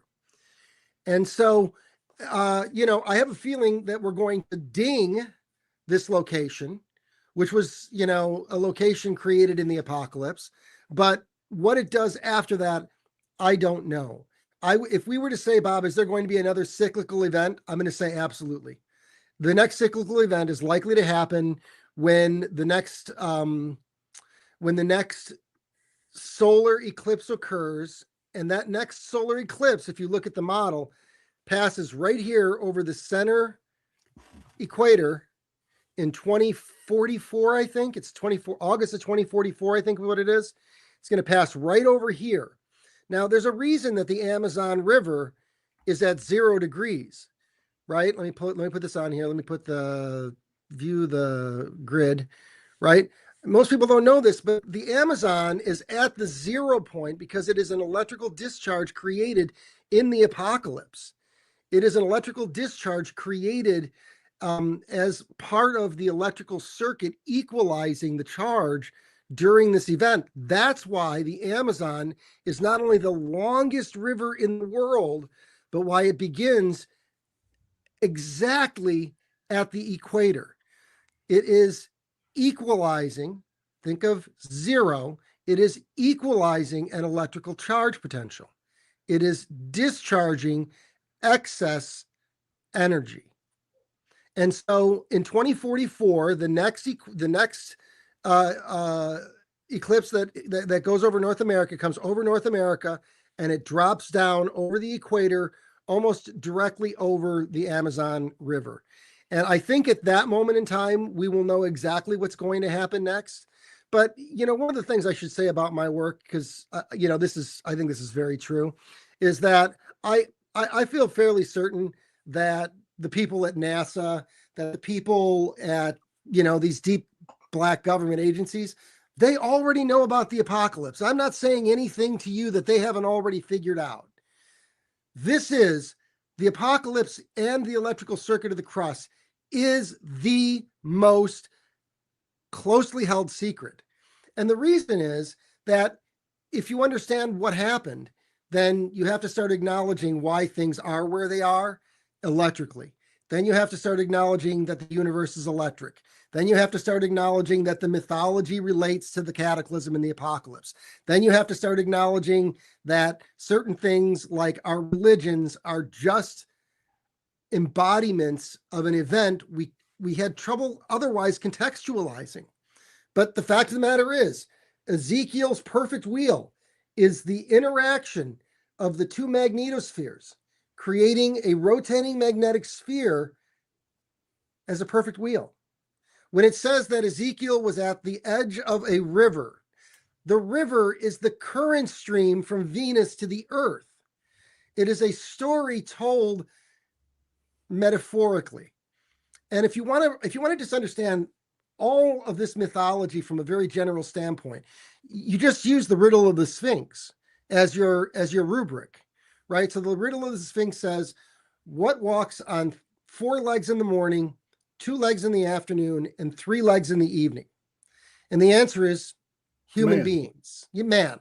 So one, when it says we walk on 4 legs in the morning, it means that age is not an actual time of day. It is a description of an epoch in a life. When it talks about legs, the arms aren't legs. It's talking about a time when arms are used as legs. When it talks about walking on 3 legs in the evening, it's not talking about using a third arm to walk as a leg. It's talking about using a cane as a third leg. And so what it's doing is it's giving us examples of how to understand the mythology through transliteration by taking things like Zeus, right? So Zeus, I said earlier, was a Z-pinch. Z of Zeus is the Z of Z-pinch. The us of Zeus, like octopus, is identifying that there were more than one Zeus in history. So when you hear all these stories about Zeus having affairs with other women, they're not talking about the exact same mortal god. They're talking about a Z-pinch occurring more than once as us. Us meaning there are many Zeus, each one exactly like the other, Z, Zeus. And so it's just taking an electrical definition to all of these. And the same thing can be done with, the mythology around Venus. So many of the stories sound different, but they're all talking about the same thing. In many stories, Venus is called Pallas. And in some stories, Pallas is the god of warcraft. And in some stories, Pallas is a young lady who grew up with Athena. In one story, the Pallas, the god of warcraft, is talking about the electrical nature of the planet. It is called a male because it has a positive charge. And in mythology, things with a negative charge are female and things with a positive charge are male. But when it talks about Venus as a little young lady that grew up with Athena, that's because it had a negative charge when it was young. It was accumulating, it was drawing material to it at a greater rate than the Earth, greater rate than Athena. Venus was a beautiful woman. Beautiful women attract, and that's why Venus was larger than us. And so we're just redefining the mythology to have an electrical understanding. But all of the information is there. In fact, there's a book. Boy, where did that go? Here we go. There's a book put out by Rundle T. Clark. And, it talks about an ancient Egyptian myth and symbology, right? Myth and symbol in ancient Egypt. And in here, he says, when the Egyptians mythologized, they knew what they were doing. Yes, there is a rhyme and a reason. And that rhyme and that reason is a negative electrical charge. It is the bull's horn of Artemis's chasm on Venus. These are just electrical representations in the imagery given what are known as animistic representations. Venus is called a woman because it had a negative charge. Earth is known as Athena because it had a negative charge. Mars is known as Artemis. It is a man because it had a positive charge. That positive charge caused discharges that we see in the arrow of its symbol. Positive electric discharges, negative electrical draws. These are just electrical representations for the stories that were told. And when we understand the definitions, then we're able to define how all of these stories give us the history that we just want to understand with greater fidelity. And so one of the things that came out a couple of years ago was the Chan Thomas Adam and Eve story. It had been classified by the CIA or by the DI, I don't know, but it had been classified and they recently released it. Why would they classify the story? And the answer is they didn't want people to know that they were looking into catastrophism. But catastrophism isn't new. Catastrophism began back in the early 1800s with Georges Cuvier. He's the father of modern paleontology. And Cuvier looked at the layering and the striations in the limestone in Paris. And he said, it would appear that we have had several catastrophic changes that reset life on Earth over time. And he was absolutely right. And that's what he's describing when he describes the different cycles of our planet until the final cycle where Medusa fell into the earth. And when you look at the mythology, right, it said that Zeus sent Perseus to save Athena. It's also said that God sent Moses to save the Israelites. It's also said that God sent Jesus to save mankind. All of these are describing the same thing. And it would create, and it will create, a change in our understanding of religion where we discover that all of it is completely true. And the worst part is, it may be true in ways that we don't even realize are more true than we could have ever expected. And that even comes down to the story of Christ, and the story of Christ being the Lord of all creation, and the story of the question of, did Christ ever walk on earth? It's very possible that he did, but it may be that he didn't do it in the way that you think. It may be that when it says Christ saves, that he does, and that he still will, because we don't understand things like negative entropy. We don't understand how a God might operate across space and time in a nonlinear fashion. And that, story itself sort of takes us back to the story of the whole UFO question, right? Are they coming from a different planet, or are we talking about something more fundamental to what's happening here on Earth? And the answer is, we're talking about something more fundamental to the entire existence of creation.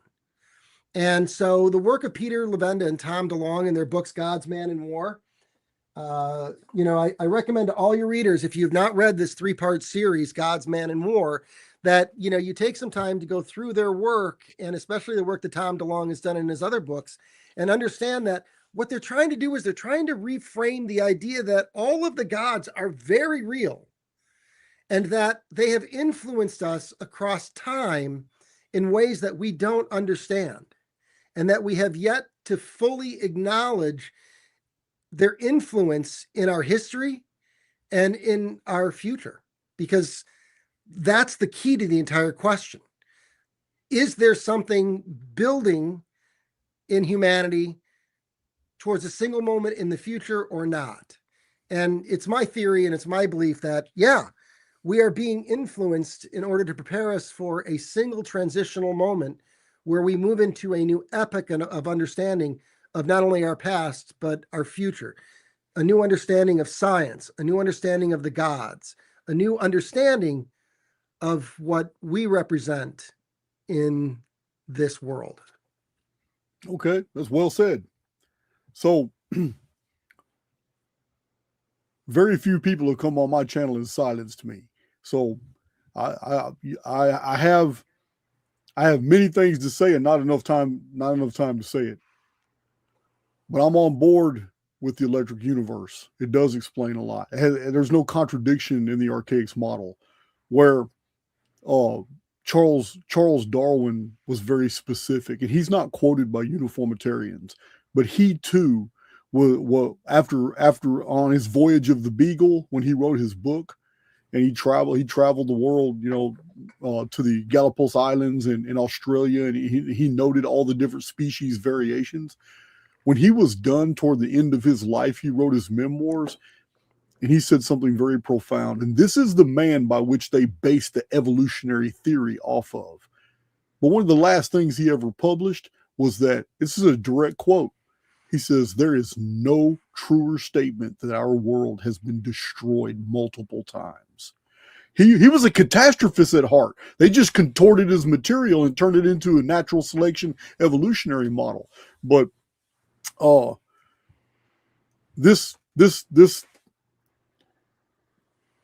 anytime I have a difficulty understanding a model, I can't visualize exactly what you're talking about with the relationship between worlds coming into contact. Are we still talking about physical worlds coming close to each other, or now are we just talking about electrical discharges between worlds? Because no, we're talking about worlds coming in contact. Velikovsky talked about worlds in collision, but he wanted to talk about it as a comet.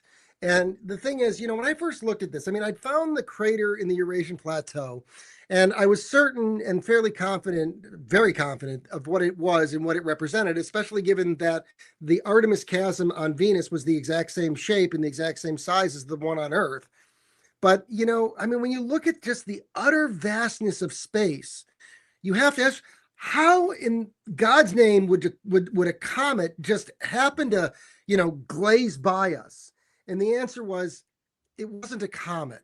I think there's a misunderstanding here, because you can pretty much call me a Velikovsky scholar. And I'm going to tell you now, Velikovsky never said it was a comet. He said that during this period of activity of proximity to Earth, Venus's atmosphere was supercharged and it gave off a comet-like tail, but he's still talking about Venus as a planet. But he said that he even cites research from the 17 and 1800s where, for some reason, Venus was putting off this massive bluish-like tail, like aquamarine type tail, for a while, and then it would disappear. But it's been recorded a few times, But yeah, Velikovsky did mention the comet-like tail, but he was still referring to Venus. Venus came too close to Earth, then Mars came too close to Earth. So my issue with the whole deal is I have a prediction.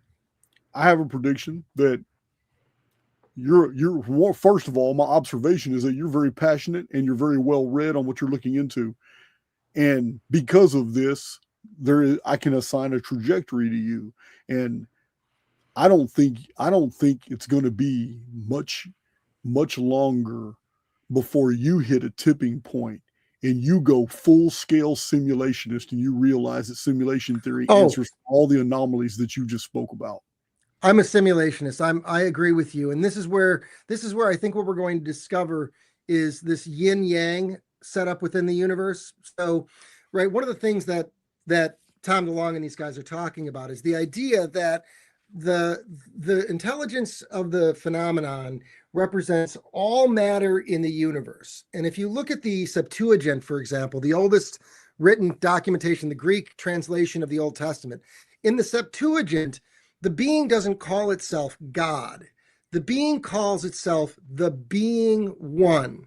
And I take that to mean all matter in the universe being one, as in making up one highly intelligent being of artificial intelligence.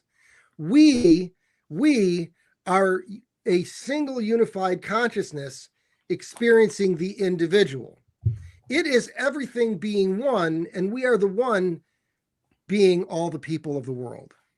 And in that middle, right? So like at Lake Tiwanaku, is that what it is in South America?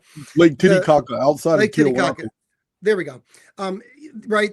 So the indigenous people's story of their creation say that they lived in the middle of the universe. And that is exactly where we live. We live in the middle of consciousness and the physical universe, and where they meet, we live in this middle space in a simulation of reality. That simulation of reality was solidified in the apocalypse. Prior to the apocalypse, as the indigenous people, the Aboriginals, for example, of Australia, they say that prior to creation, we lived in a dream state. And so you can look at it like this. It both existed and it didn't exist. The worlds both were there and weren't there. And when the apocalypse occurred, it created the world that we see today. And so there's a famous quote of one of the Egyptian priests who says that they are descendants of the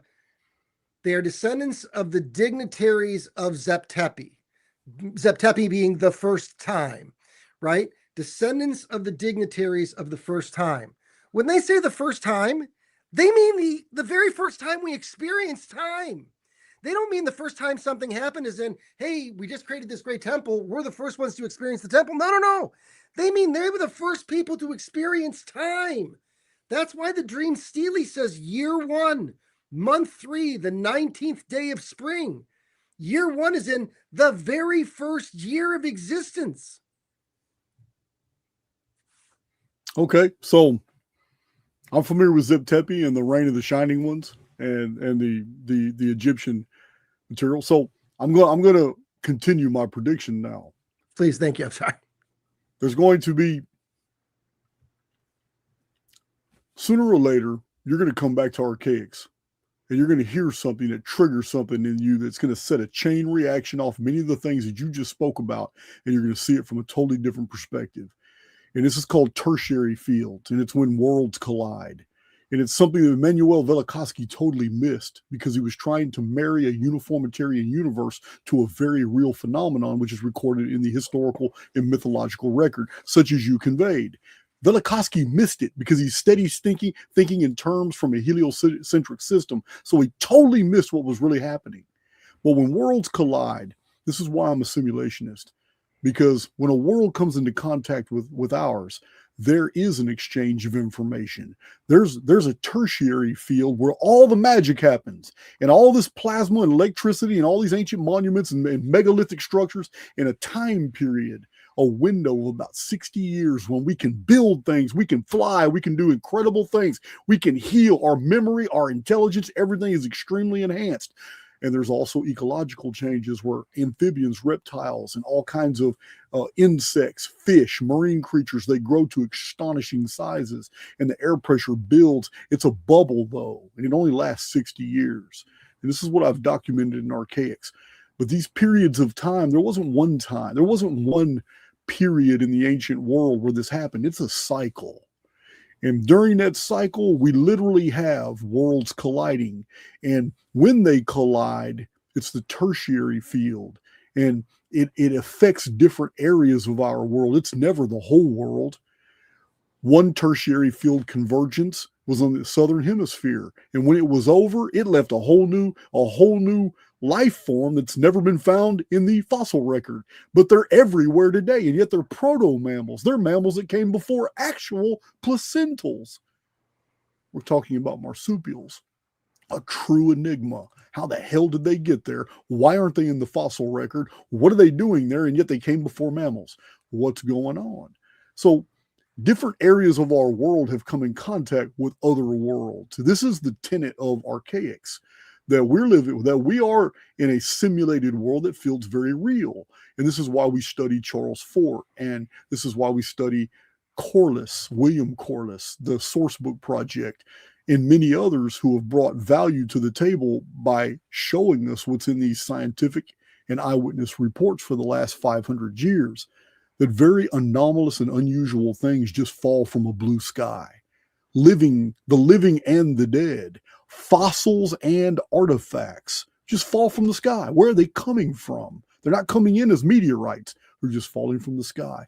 Soil materials, all kinds of stuff. So I agree the mythological record contains great clues, but in order for you to data mine actual ancient myths and pull from them scientific material and data, that's perfect evidence that you're in a simulated mathematical construct. It's the only way you could have done that, because there's no way those people 2,500 years ago could have so scientifically perfectly documented something that was far beyond their memory and came from a whole distant period even further back. The very fact that you can do that is evidence for a simulated context. Amen, brother. Yeah, it's amazing, man. It's the whole. Yeah, I have books. I have so many books on mythology, and you're right, dude. Mythology is all about frames of reference. Once you understand what they're talking about, you realize it's a whole different story. This is like the parables of Jesus. People think they're simple stories. They're cool little stories. They convey deep truths about our relationship with reality. Parables are awesome. They're just images of truth. Facially, they're not the truth. They're a lie. They never happen. They're a parable. It's a complete lie. But that lie contains the absolute truth from a different perspective. Yeah, man. It's been a great talk. It's been an awesome talk. I've really enjoyed your time together. Yeah, I might have to look more into the Thunderbolts project. I keep hearing their name. I don't know who they are, where they are, or anything about them. I don't even know if they got a YouTube channel. Several people have dropped their, asked me about Thunderbolts project in my comment sections. They do, and I recommend anything on the Thunderbolts by Andy Hall. In particular, he did this fantastic video, and everybody, one of the people on X who really thinks they're just the bee's knees, thinks that the Archaix structure is the original home of Atlantis. And Atlantis, the Archaix structure is actually an electrical discharge site. Listen, you talk about Jimmy Corsetti. I didn't want to go there. I don't man, we call him Jimmy Upsetty here, and yes, yeah. he's got no respect coming from Archaix. That's a dumb theory. Yeah, but Andy Hall did this great video. You can look up it, and it's called "The Keystone Theory" by Andrew Hall, and he explains how the site is electrical as a discharge site in nature, and it's really just one of the most brilliant pieces. That's what the Archaix structure could actually be. It blew out from subsurface pressure. It domed several times and then quit blowing out. But yeah, all the pressure came from beneath and blew out toward the sky. It's easy to see. Yeah. Let me do this real quick. That could be the actual discharge. Look, that could be the actual discharge if deeper in our world a flux tube discharge had built from that hit another world like you're describing. Raked across Venus or raked across Mars, that could have been where that giant bolt just blew out. There's no doubt. But it sure the hell wasn't Atlantis. No. But if you want to do something really neat here, you can do this on your own. You can verify it. But if you go down to the Archaix structure, which is right here, and I want you to put a dot right in the center of the Archaix structure, you can find it. And then I want you to go at 138 degrees exactly. Not kind of, not sort of. I want you to go to 138 degrees exactly. There we go. You will find that you actually end up, look at how that aligns with the Ororongo Basin on the other side of the continent. Do you see that? That is... Man, you're teasing me with that 138, man. Yep, yep. And the reason is that these two sites align perfectly with the impact crater. Here's the crater, and here's a 90-degree angle of that line to the impact crater. So like a T-section. Yeah. It's a T-section. And that's because when the mythology says that Moses separated the Red Sea so the Jews could escape from the Pharaoh, Moses didn't separate the Red Sea the short way. Moses was an electrical discharge that separated it left to right. And as you see, the Red Sea is also parallel to that line that I just drew. And that's because these are part of a triangle of energy, grounded energy, known as a delta. And you can find one of these videos in my shorts that I talk about this, and I talk about it in several videos. But the reason that these exist is because of the electrical interaction during the apocalypse. The Red Sea is parallel to this line from the Archaix structure to the Ororongo Basin for the exact reason that they are part of an electrical circuit. That's exactly why they exist. It's one of my favorite things. And Andy really opened my eyes to what that was, originally, and how you really kind of understand the circuit itself. Yeah, it sounds a lot like Michelle Gibson's work, but she's not on that big of a scale. She scales her research down to locales, regions, circuit board cities, looking at different ancient sites, the layouts of the sites, and showing that they have some type of electrical component. It's pretty interesting stuff. I think Paul Cook has done the same thing. Mm-hmm. Yeah, I don't know if you're familiar with them. I know you told me you knew who Michelle Gibson was. I do. I just came across her work the other day on a podcast that I was on, and yeah, it is, and unfortunately, some of these folks aren't getting the coverage that they really deserve. And part of the reason why that they aren't is because they aren't just giving up popular conjecture. Listen, it's fun to listen to Jimmy, but Jimmy doesn't have any scientific basis to what he's saying.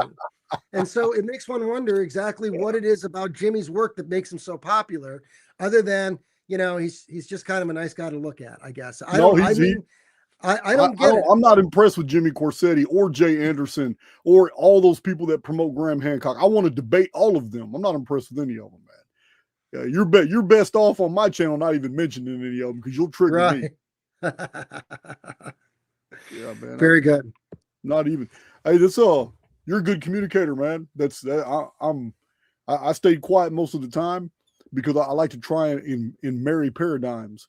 I'm a simulationist, so my worldview is fundamentally different than the one you presented in this video. But that's okay, because it doesn't matter. It doesn't matter that I'm a simulationist and that you're promoting a world that, although it is simulated, it is still in a globe model. When I see the world more as a plane, and I think more in terms of planar mechanics and in field conversions and in tertiary fields. Now, all that's good, because there are common ground. The common ground we found in this video here is that we know that for a fact the historical record is punctuated by these massive electrical thunderbolt storms that have forged history, changed the whole trajectory of history, melted cities and destroyed civilizations and fortresses. And it is the answer for, some of these YouTube channels are stuck on what's called meltology. And I've tried to explain to them. They get real short, so I just leave it alone. But we do have 4 instances in the historical record where thunderbolts just blew out of the sky and melted castles, buildings, fortresses, and cities. And I try to tell them, I said, we have the dates, 1899 BC. We have a lot of Sumerian, Akkadian, Assyrian, Elamite cities vaporized by this stuff. Sodom and Gomorrah at the exact same time. We have 1229 BC, Hittite Anatolia vaporized. At the same time, Trojan War is being fought in the Trojan battlefield. Thunderbolts broke the Trojans away from the Mycenaeans for a while. They all went back to their ships trying to figure out why the gods are trying to kill both of them.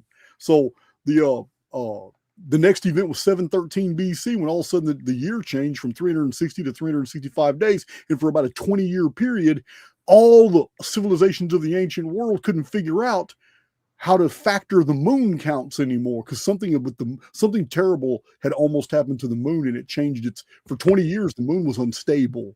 This is in the Assyrian records that Velikovsky cites. So, and then the last electrical discharge date was 31 BC. It was all over the world too, mainly the Americas. But the one in 713 B is interesting because it's in the Old Testament. It's in the days of Hezekiah and the prophet Isaiah.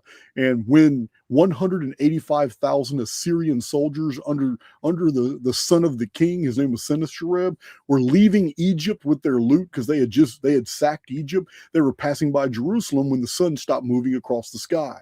And then the shadow on the dial of Ahaz went in retrograde 10 degrees. So the king asked the prophet Isaiah to come in. Hey, man, what is this? Why did the shadow just go back 10 degrees on this? Which meant the sun had reversed its position in the sky for a while. This is what started the 20 years of weird moon activity, and it changed the length of the year from 360 to 365 days.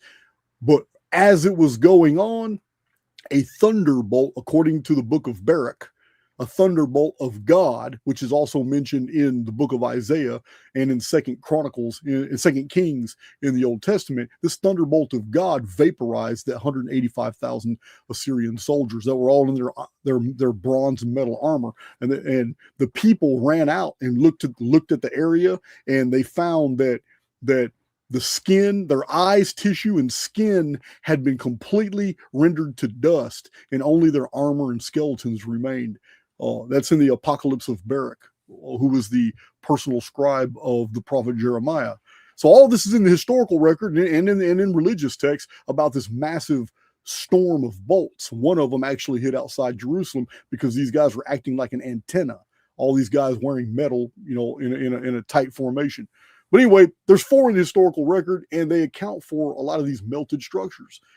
But what you're talking about is fundamentally worse. You're talking about a world-changing event, not something that just destroys things locally. Absolutely. The apocalypse allows us to create a single unified moment where we can say things either happened before this or happened after it. And that's why it's so important for us to stop for a moment and ask ourselves, what is it when it means to have a moment of creation? And when we do, we understand that it's not a religious statement. I'm not a creationist from a religious standpoint.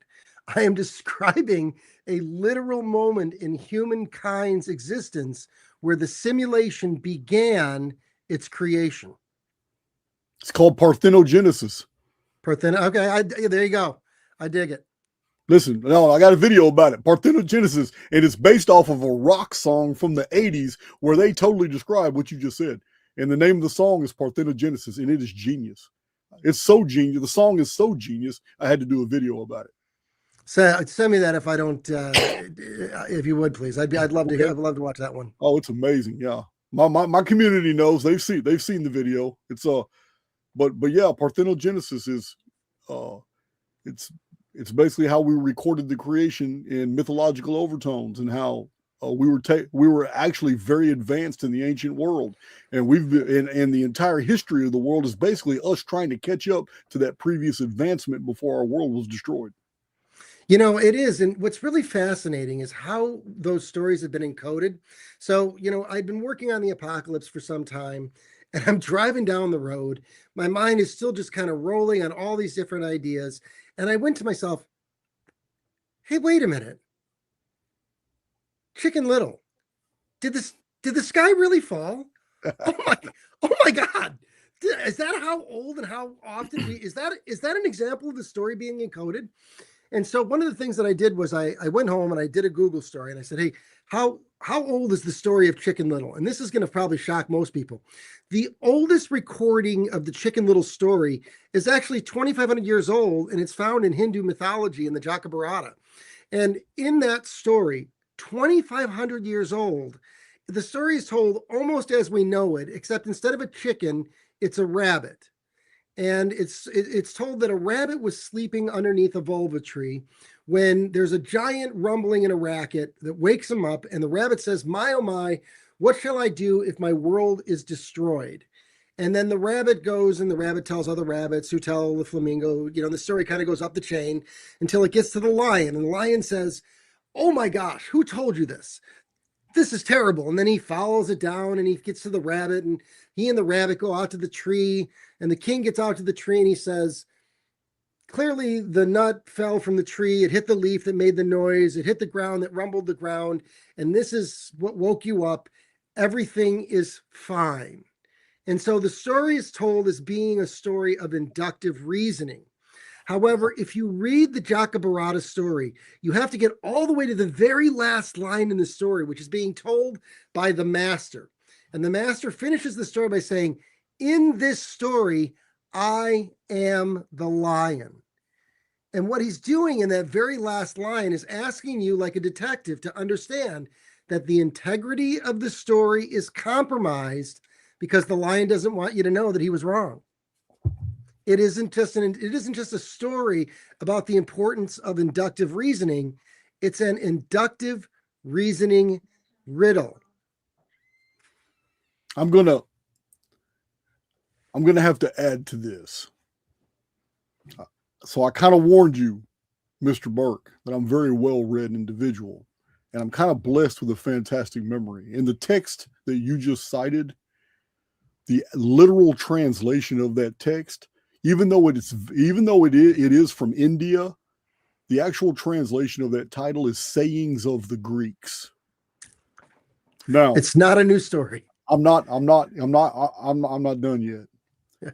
The actual origin of that story comes from when Darius tried to invade north of Assyria and go into Europe, and he was stopped at a river.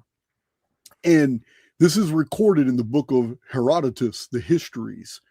Darius tried to invade. He had over 1 million people in his army, taken from 37 or 38 different countries. The Persian Empire had absorbed the Medes and the Lydians, and they were massive. When he tried to invade Europe, they didn't think there was anybody in southern Russia or Europe in the Caucasus area that could oppose them, and they were wrong. And when they first tried, they had to turn tail and go back over the river. I can't remember which river it was, but they had to get back over the river because the Cimmerian, that's Cimmerian, the Cimmerian, or however you pronounce it, Cimmerian. This is the origin of the Cymri, who later became the Cymri. This is like the ancestors of the Welsh. These people here were masters of the bow and archery from horseback. And the Persians didn't know what to do with them. They got their asses handed to them. So they tried to invade a second time, and again, even more Cimmerians came, and they repelled them with bows and spears. So they sent a delegation to go talk to them at the river. This is Darius of Persia. And when they did, there was a meeting of the minds.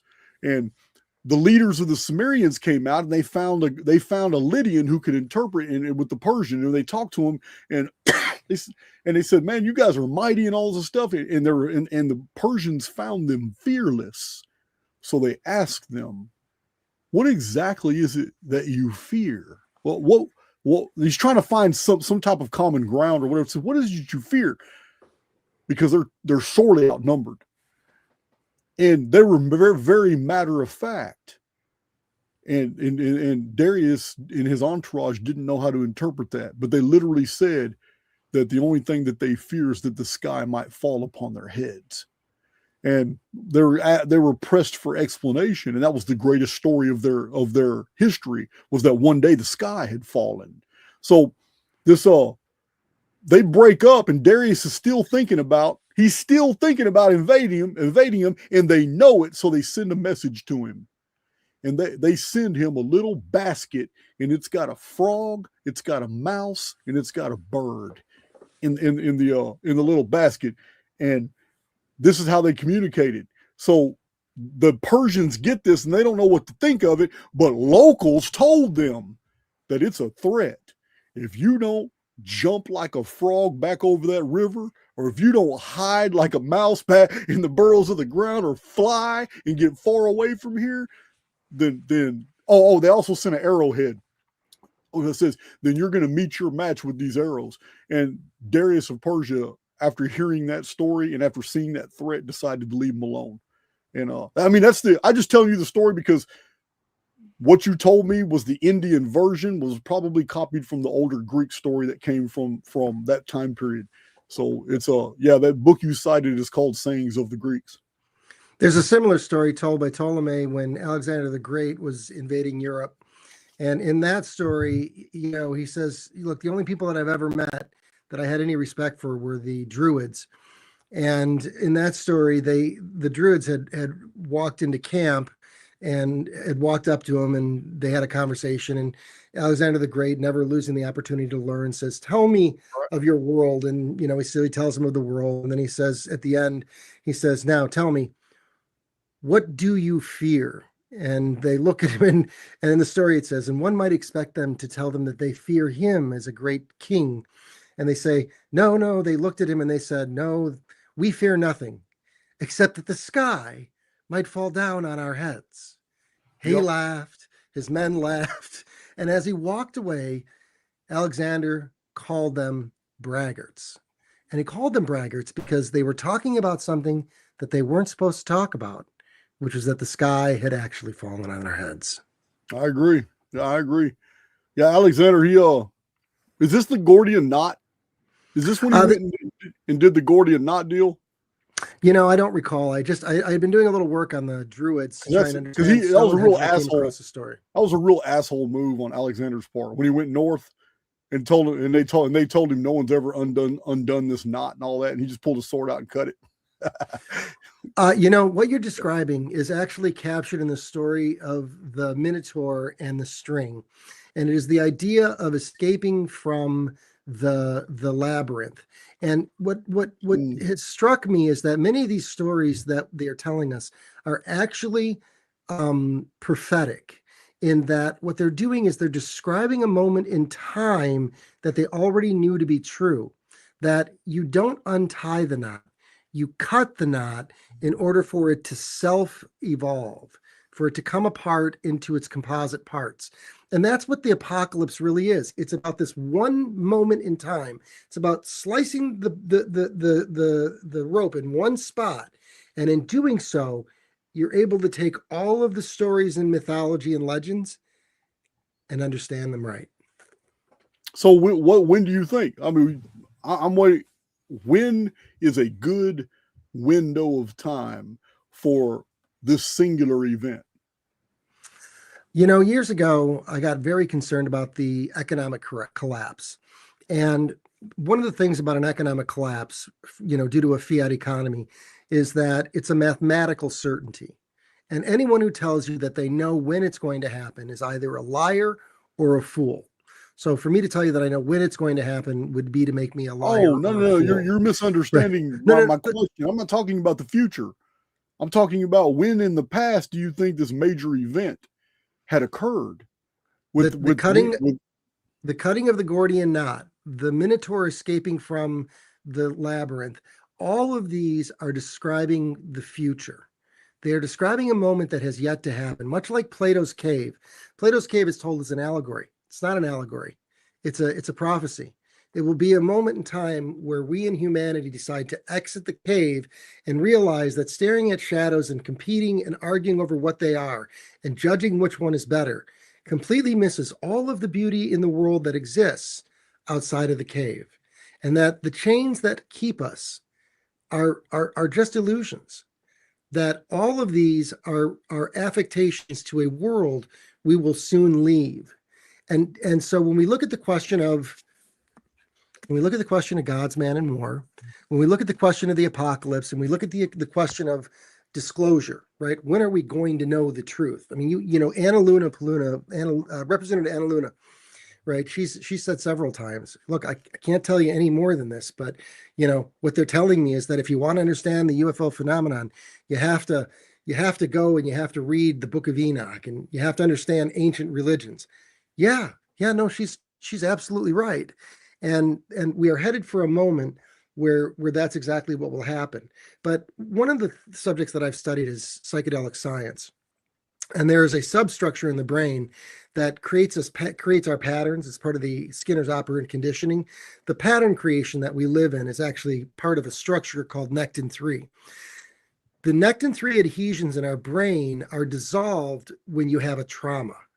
And it is my theory that the economic collapse will be traumatic enough to erase the adhesions and allow us to be open enough to accept much of the information that you and I have already begun to encode in our understanding of our true past. And so we have to look at time as, one of the things Tom DeLonge talks about is that time is not a railroad track, right? We want to look at time as if we're moving this way along the track. And instead, what we have to do is we have to turn 90 degrees and understand that the past and the future are happening simultaneously on both sides. And that these stories told in the Bible are told as part of a whole history that is already extant. Okay, so I'm gonna have to ask again because I don't. We went in different directions. So I don't care about the future. I'm not even talking about the future. The whole premise of our discussion was about this event that you say all the myths, all the traditions, the whole Bible is all about a single event that happened in the ancient past. That's what I'm trying to hone in on. When do you think in the ancient past that event occurred?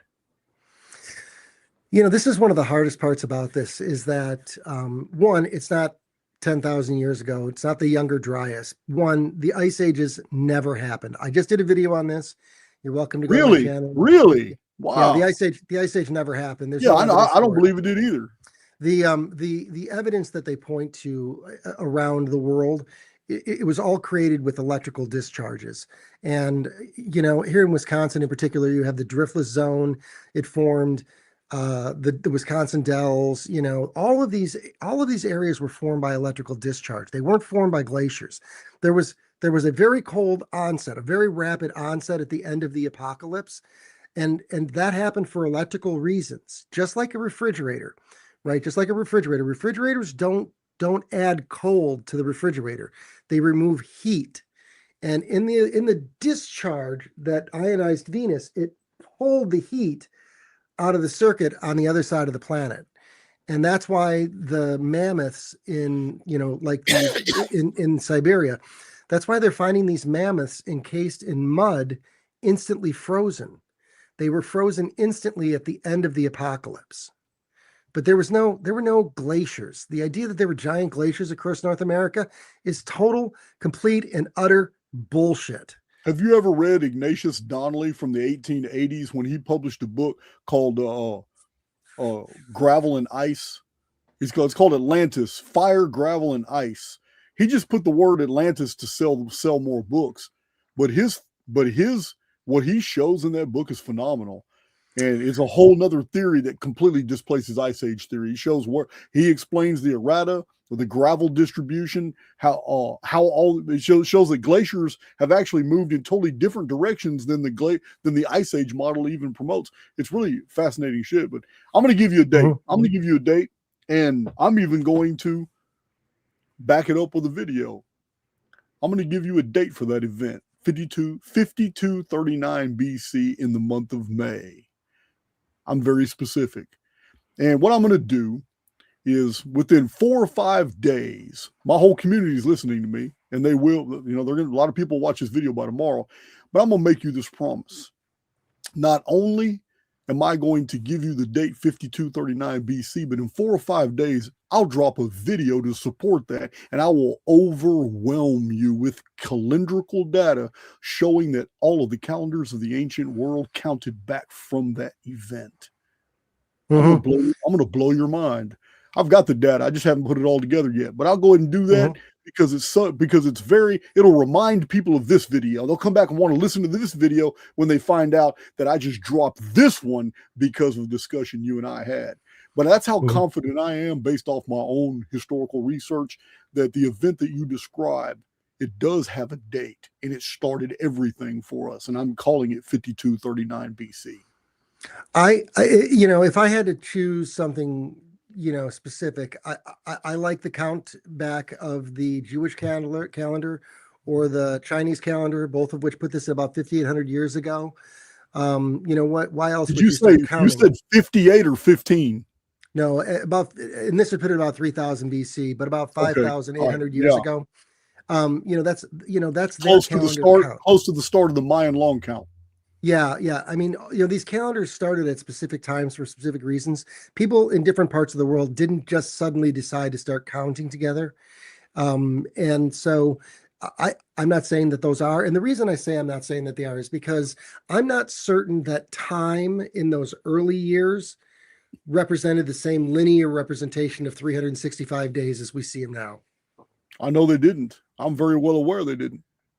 And that doesn't mean that they didn't. They very well may have, but I find it interesting that several calendars start around that exact same period. And I'll keep going back to this. Look, the Dream Steely says year 1, month 3 of the spring on the 19th day. We should take year 1 as a very literal starting point in the recognition of time. And if you look at the dating into the Old Kingdom, I think even that takes you back just about to that same time frame. And so I'm of the mindset that I don't have to make up calendar dates that don't exist. I don't have to guess based on dating created by sediments. I can take mankind's actual counting. In fact, there's even a book of the Bible, and I can't remember which one it was, but it literally begins talking about this is the first month of the first year. And I went, wow, there's actually a reference talking about the very first month in the first year in the Bible itself. We should take those definitions of the first season, of the first year in ancient mythologies, and accept those as real, as actual starting points. Well, you're going to have creation. a problem because you got year 1 to a bunch of different systems, such as Enki disappeared into the sky and is represented on Sumerian Akkadian seals and reliefs as a winged guy up in the sky. And his departure started the 7 kings of Sumer. This is the 7 Anunnaki kings who ruled over the Sumerian Pentapolis, starting with, Bad Tabira, the mining district. And then the last city was Shuruppak, which was the home city of Utnapishtim, who was the survivor of the flood. But year 1 of the Sumerian king list started at 241,200 Shar period, which divided by 360 days of the Sumerian sexagesimal system is just 600 years, which is exactly the same 600 years that we find that Enoch, when he ascended into heaven in the biblical chronology, once he ascended into heaven in 2909 BC, according to that chronology, which is exactly 670 years before the flood of Noah. So year 1, by that definition, then that would Zep Tepi's year 1 would be that event. But I think the Egyptians are talking about something else that happened during the pre-flood world. But still, there's several systems where you could call a year 1 to. That's just one of them. And so I think there is an answer, but at the same time, I don't know I don't know if we're ready to understand what year 1 means. And so I don't have a problem with your dating and your suggested time frame. It's similar and close to what I've read. Again, it wasn't 10,000 years ago. The Younger Dryas event never occurred. What they're describing the apocalypse. And when they look at the ice cores, for example, and this is where they get the Younger Dryas, at the end of the apocalypse, it caused a layering of ice to occur on the North Pole and the South Pole. It was sucked in like ice on a refrigerator. And what the charts of the Younger Dryas are showing are the vacillations of the ice being drawn down. Yeah, it could have happened in weeks. Hours. Yeah, it could have happened in hours or weeks, but they're calling it whole time periods. Thousands and thousands of years. Yeah. I get it. And so it's just a reframing of the information. Absolutely. No doubt. Well, my bladder's telling me that we're done. We're absolutely done. That's true. I have so enjoyed the time. Yeah, that's a beer and 2 coffees that I got to go get rid of. Yeah, man. That's awesome. Well, listen, Jason, thank you so much for having me on. Yeah, man, it's been fun. But I'm still going to, if you can data mine world mythological systems and paint a scenario that supports historical evidence, then I'm telling you now, I can equally do it with the calendars of the ancient world. And I'm telling my community right now, maybe not necessarily you, but I'm telling my community right now, within 3, 4, 5 days, prepare to have your minds blown. I'm going to show you what 5239 BC was about and why the ancients counted everything from that date. I'm going to show it. So I look forward to it. I didn't even know I was that. going to do that video until you and I was listening to you talk. I just listened to you paint scenario after scenario after scenario, and I know I already have all this research tucked in all these different files, so it's nothing to me. I'll go ahead and put it all together and do an epic presentation and draw more attention back to this video. I have dropped for you the link to my YouTube channel, my X, and my Facebook for Dr. Stinky McDougal's Lab. Awesome. And anybody who subscribes, I appreciate very much. I have 2 very good videos that I'm working on. One is going to be a history of catastrophism, talking about how we come to the current nature and understanding of catastrophism, who the players are. And I have another one working on what I call the geometry of it. There are circles all over the planet. Why do those circles exist, and what do they represent? Awesome. I'm down with it. So I will post those. I'll post all your links in the description box and in the pinned comments so everybody will be able to see it. And my mods are real good about putting them in the comments below the video too. So, all right, Robert, until next time, this has been a great discussion, man. I've enjoyed it. Thank you, Jason. Peace out, everyone. Holler at you. It's a good discussion, guys, and you guys got that video on the way because it's going to blow your mind. I should have did it a long time ago, but timing is everything, so I'll do it since Robert and I have had this discussion. And like I said, his links will be in the description box pretty soon. I'm going to hit me another awesome outro. Let me go find something for you guys to watch. Love you guys, and I will holler at you later.